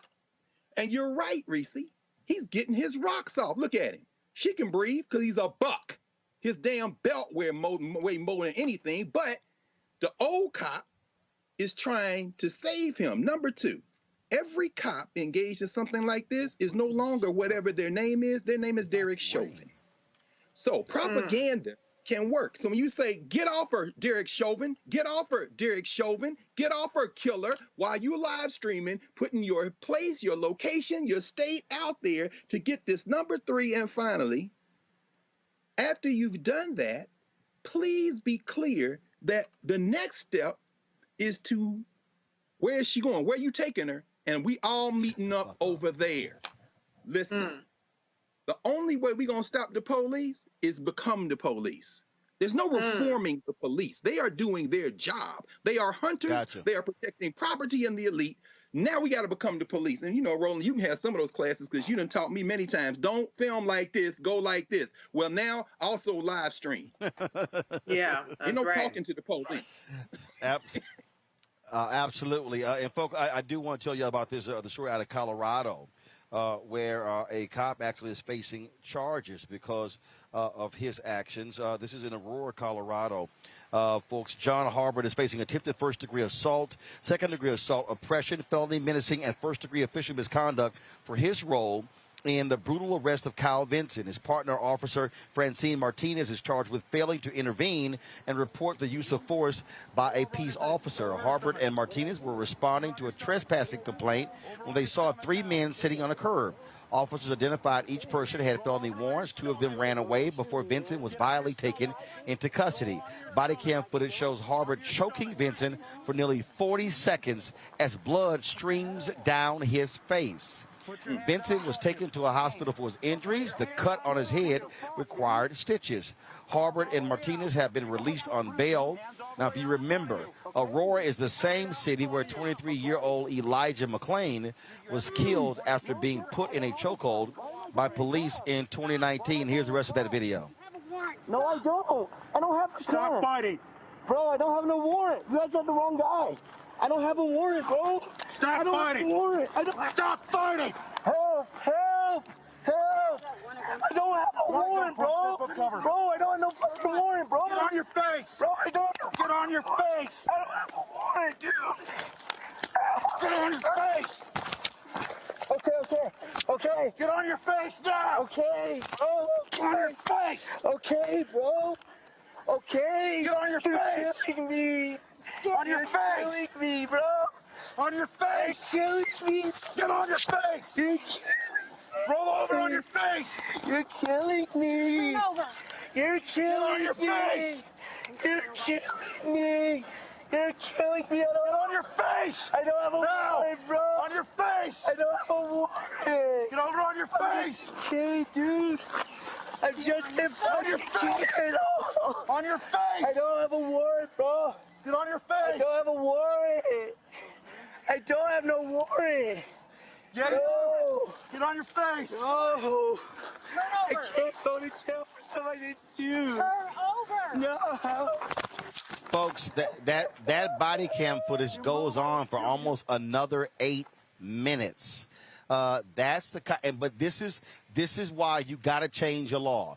This is why you have to say that when another officer fails to intervene, they can be charged. I hope each one of these cops is convicted of their heinous actions because that's the sheer stupidity that we see by officers. And the man is yelling, "I don't have any warrants." That, folks, is, I'm telling you, this is why you got to change those contracts. This is why these mayors and these city councils should have absolutely zero tolerance when it comes to this. And they should say, if you are an officer and you see another cop doing wrong, your behind is going to be in trouble. If you don't turn your body camera footage on, as I've been saying for a long time, automatic firing.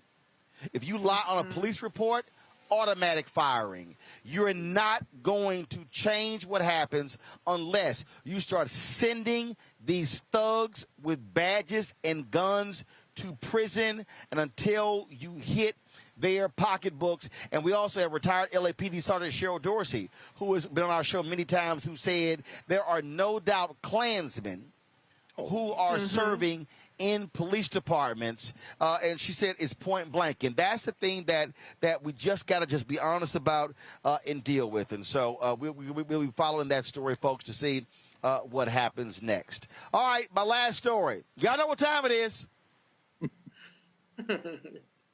No charcoal grills are allowed. I'm white. I got you, huh? Illegally selling water without a permit on my property. Whoa! Hey! You don't live here. I'm uncomfortable.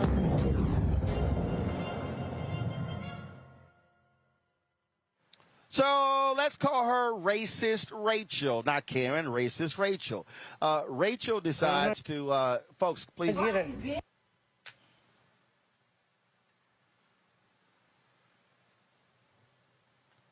Rachel decides to go after a black employee at Ross. Let's just say a sister who was there shopping at Ross, she didn't take too kindly to Racist Rachel snapping on the sister. But see, you can talk to her crazy, but when you got somebody that's on your level, you better call security right now. What's gonna happen? Get out of my face. What's gonna happen? Get out of my face. Bitch, I came to swing you out. I know you. I know. I know. Another Karen. You better not fuck with her no more, though. You better not fuck with her no more. Because guess what? I came for you. I put my shit down and I came back here for you. She employ you the month. That girl don't bother nobody. Bitch, please. But guess what? I came back here for you. But you know what you didn't do? I want the police called right now. I don't give a fuck who you call. I give you a reason to call the fucking police. You better call the police. I give you a reason to call the police, bitch. Come on, man. I know. Now call me by my name. Come on. Because you know my name. Come on. Girl, fuck you. And I meant that. I came back to give it to you. Fuck you. Racist bitch. That shit gonna stop. That shit gonna stop. That shit never gonna stop. You racist bitches. Sick of you motherfuckers. Now come with it. Now, gonna keep it going. I don't give a fuck who you call. You racist bitch. Ain't nobody did anything to you. No, you did something to her. That's what you did. I'm standing here shouting. I know.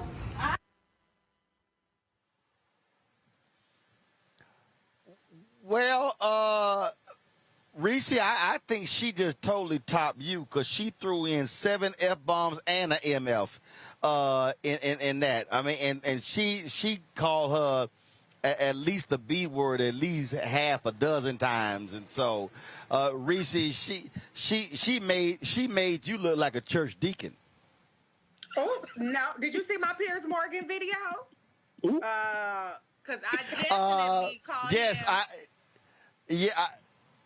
Well, I'm just saying in that particular. Oh, okay. Yeah, y'all do. Yeah, y'all. I had 3 F-bombs today, but my Piers Morgan video was 1 minute and maybe 30 seconds of fury of F-bombs and B-words. And I'm with the sister. You know what? It's time to violate these people. It's time to get disrespectful because they're too comfortable going after us. They're too comfortable disrespecting us. And then when you turn around and you swing it back on them, all of a sudden, oh, I didn't even do nothing. Oh, why are you talking to me like that? I'm violating your ass the same way you try to violate us. But guess what? You're going to run into the right one. Somebody going to cuss your ass out. And the next step is going to be to lay your ass out on the ground, too. So I'm with the sister right there. And that's what I'm about, okay? Because people are getting too damn comfortable disrespecting us because they think, oh, okay, we're going to sit up here, we're going to pull up our camera, and we don't want nobody to see how we was acting ignorant. Oh, I'll get ignorant. I'll get ratchet. I'll get ghetto. I'll get whatever it is that you want to call me. I'll be a stereotype, but I'm going to get in your ass, and you're going to learn not to keep messing with us. And so I'm all for that energy. I'm all for that energy online. I'm for that energy in person. Anybody that knows me in person knows that's exactly how I get down when it's time to get down. And that white lady, that Karen, she sure was on mute. She was sure keeping it cute. And the funny thing to me about it was how she said, I didn't even do anything to you. And see, that's where they don't expect us to come in and protect each other. But they don't know that that's what we do. When we see another Black woman that's being abused and she's in a situation like where she's at her job and she can't lay your ass out, that's where we step in. And so if that was me, I would have done the exact same thing. Kudos to her. Let's stop being civil. Let's stop being the one to record every little incident, cuss them out, lay them out. It don't have to go viral, but you let that person know, not this time. Ain't no, oh, Twitter, do your thing, identifying them. No, check them right there on that spot and let them know you ain't gonna play me like that. Mm-hmm. All right, so Reese mentioned her Piers Morgan video. So let me do this here. Let me give. No. Let me give everybody. I'm giving y'all 30 seconds. If y'all have kids in the room and y'all don't want them to hear this, I'm giving y'all warning right now. I appreciate y'all who watch the show with your kids. Right now is the HBO Showtime version of Roland Martin Unfiltered. Just so I got to do this here. And then, I can't do this. So I've given y'all ample warning. So Piers Morgan has some words for Simone Biles, and let's say Reese was not feeling white supremacist Piers Morgan and what he had to say. So if y'all don't like cuss words, mute the show right now. Because y'all about to hear way more than what you heard at that Ross in Mississippi. Everybody has been warned. Everybody's been warned. Here comes the wrath of Reese. Piers Morgan, shut the fuck up. I repeat, shut your raggedy ass, mediocre, shrimp dick, incel, white supremacist, motherfucking blob, face jar, mayonnaise spoiled in a motherfucking 90-degree weather looking ass up. We are fucking sick of your stupid ass opinions. We don't want to motherfucking hear you, bitch. Keep Simone Biles' name out your raggedy motherfucking mouth. I don't know why you're so fucking triggered by Black women that are far superior to you, far more accomplished than you. But you need to take that up with your motherfucking therapist and leave your funky ass thoughts off the motherfucking internet, bitch. You should take some cues from these Black women on mental health and go seek motherfucking help, bitch, because clearly you fucking need it. We're tired of you. We don't want to fucking hear you, bitch. Keep your opinions to yourself, bitch. All you fucking do is cloud chase off of more fucking accomplished Black women. And the only motherfuckers that agree with you are racist, sorry, sack of shit degenerates, just like you're a punk ass bitch. I know that this isn't going to change your opinion, but what I do want you to know is on behalf of Black America, fuck you, bitch. We don't respect you. We don't want to motherfucking hear about you. And we're going to call your motherfucking ass out because you ain't shit. You ain't never going to be shit. And if nobody told you today, you are a worthless sack of shit. Shut the fuck up. Period. I look at the look on Faraji's face. Yeah.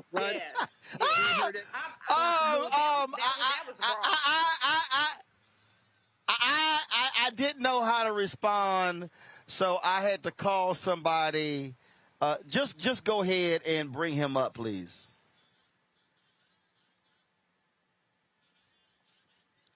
J. Anthony Brown. Jay, make sure you're not. Jay, go ahead, Jay. Jay, you're on mute. Get off mute, Jay.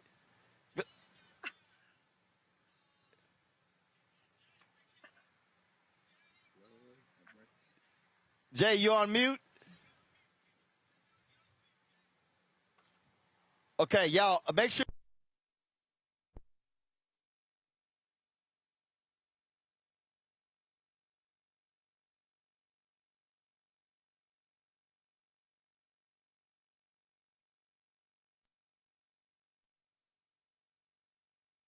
Now we can hear you. Guys, turn my audio. Don't turn my audio down. Damn. Hello. Okay, so there you go, J. Anthony Brown. Reese. J. Anthony Brown, you take it away. Reese. Yeah. Can she hear me? I can hear you. Yeah, Reese, yeah. She can hear you. She can hear you. From one cusser to another cusser, you use way too many bitches. Way too many. Okay. You know, I mean, I'm ashamed of how many bitches you put in that sentence. You know, you didn't go with dickhead. You didn't go with fish face fucker. I mean, there's so many ways, and I want you to do your homework on your cussing, okay? Because I know you're fired up, but the next time bitch should not be used that much. No way. I'm gonna allow you to do. I'm gonna allow you to do. In a rant like that, I'm gonna give you maybe 6 bitches, okay? 6, 7 is your limit, Reese. After that, we want to go with dick face, fuck, face. Go with the face, dick face, fuck face. You didn't use way enough assholes. I mean, way. You were just short on your assholes that you could have gone with. Yeah. I got it. Jay, you did a show. Jay, where you said, man, I don't know who this woman is. I think it was Clay K. You're like, I don't know who this woman is. But that's the most cussing.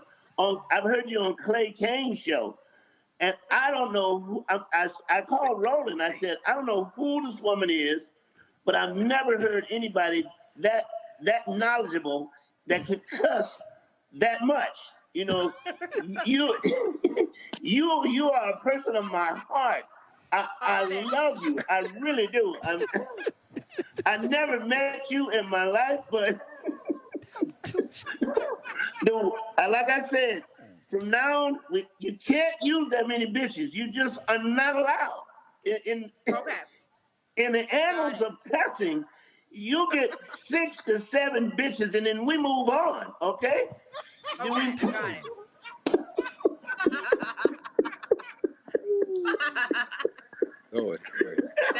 I will take that under advisement. I'm more creative when I talk about women because I don't use the B word for woman. But for peers, I wasn't tethered by the B word. But now I know next time. In cursing a man, you can call a man a bitch and not be offensive. No. You are absolutely right. Don't apologize. No, but I just thought you were heavy, real heavy on bitch. Yeah. That's what Yeah. But I have a distinctive way of saying it that people enjoy. But I will call less bitches and more MFers. I did not use assholes, so I should have used that one. I mean, but I did get male face in there. Bitch, motherfucker, punk bitch. Yeah. I need you to remix the video for me. Yeah. Remix it. Let's send it to Piers Morgan. Yeah. Yeah.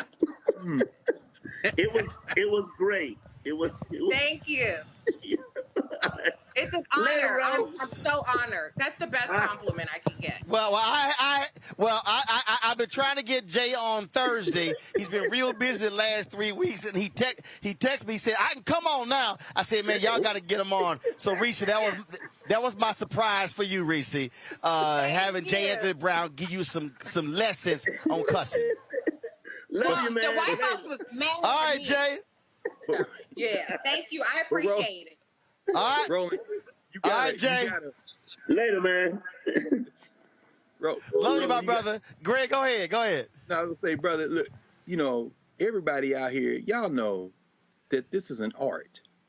I got a sister, a good friend of mine, we wrote for many years, Makeda Kumasi out there in LA. She's a spoken word artist, and she gets up to perform sometimes. She said, "My heart is pumping poetry." What we just heard is poetry. Now, if you're in a speech class at a HBCU, if your professor worth your salt, you would look at both of those demonstrations of eloquence and chart them out.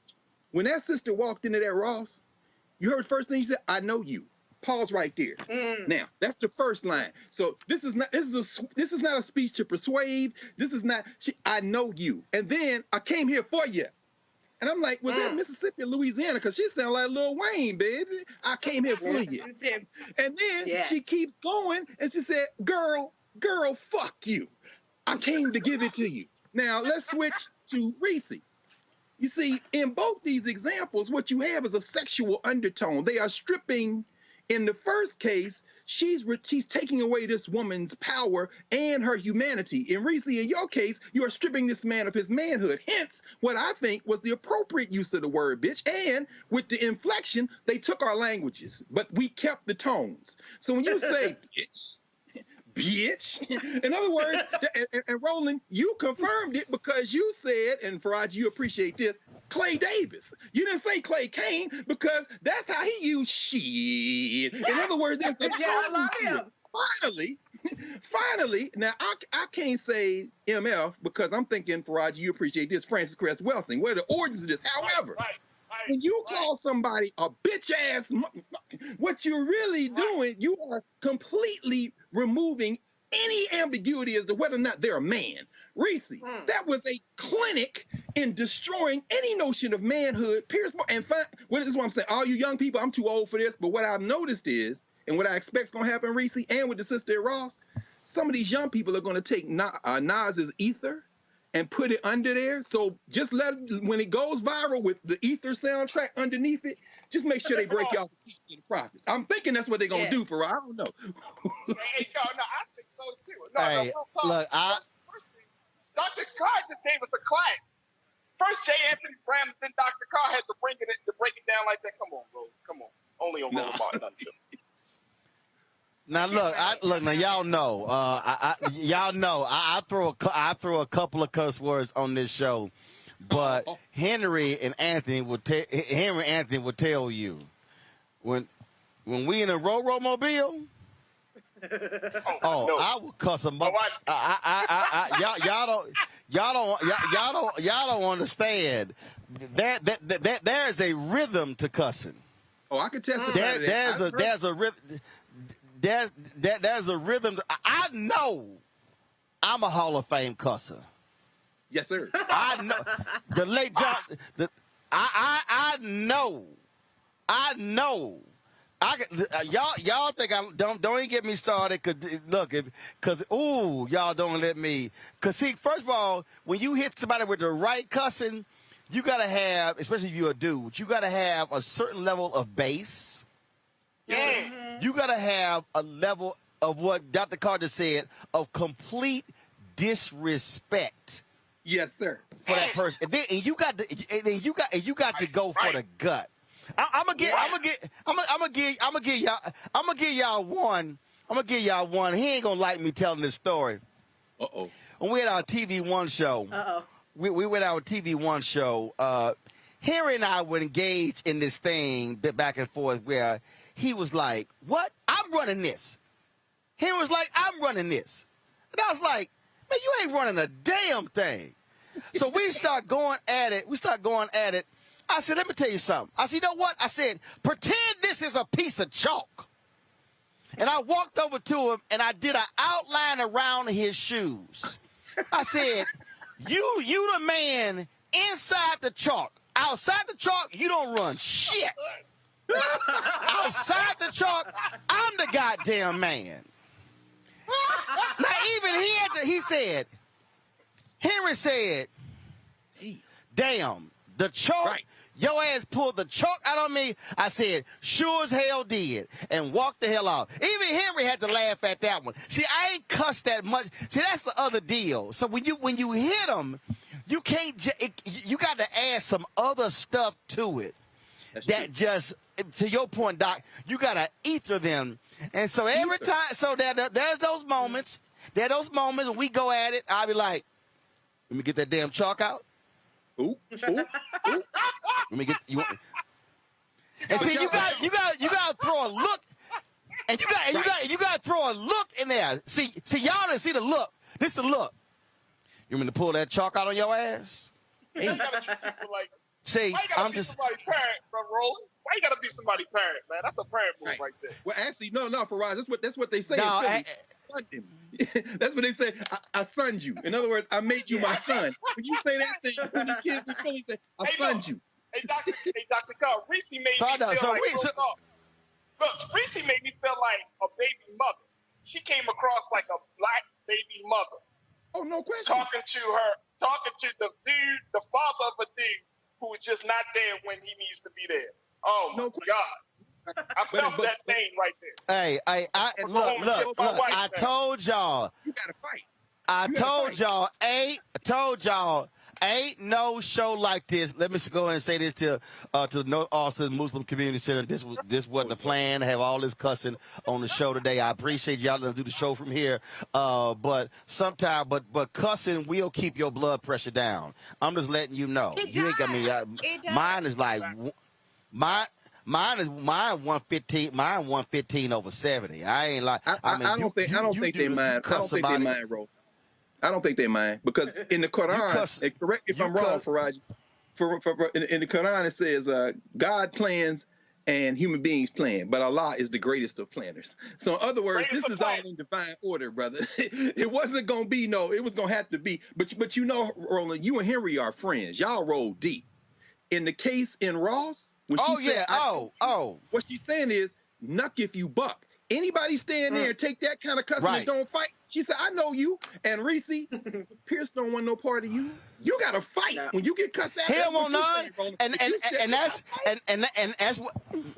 And that's why Pierce, he was whining when he got blocked by Naomi. And I was like, yo, punk ass. Actually, I think I tweeted, Pierce Morgan, you pure bitch asses, because you blocked me. So shut the hell up. But that's the whole deal, y'all.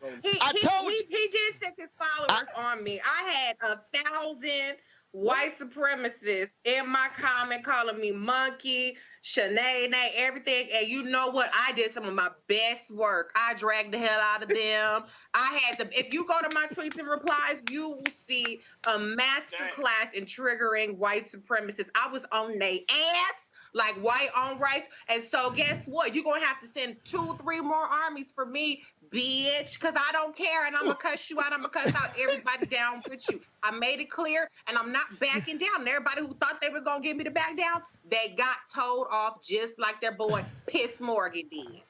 Woo! I told y'all. I told y'all, ain't no show. Go ahead. No, I was saying Facebook, our Facebook watchers, for all of our Facebook watchers out there tonight, they are dying. Are they? Hey.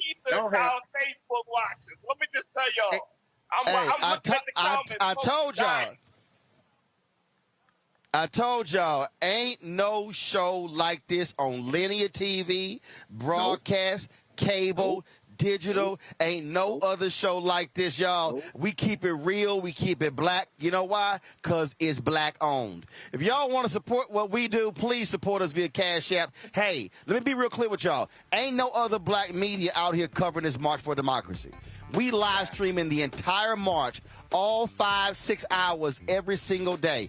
That live view unit we got, yo, that's costing us money every single day. And so I just want y'all to know this is why we do what we do for our panels, for our guests, for what we do out here in Austin. We're going to be live streaming tomorrow. Don't forget, on Saturday, we're going to be broadcasting live from the state capital of Texas, because this is important to us as well. And so please support us via Cash App. Join our Bring the Funk fan club. Every dollar you give goes to support this show. Every single dollar, y'all, for the equipment, for the staff, for the travel. Cash App, Cash App, $RM Unfiltered.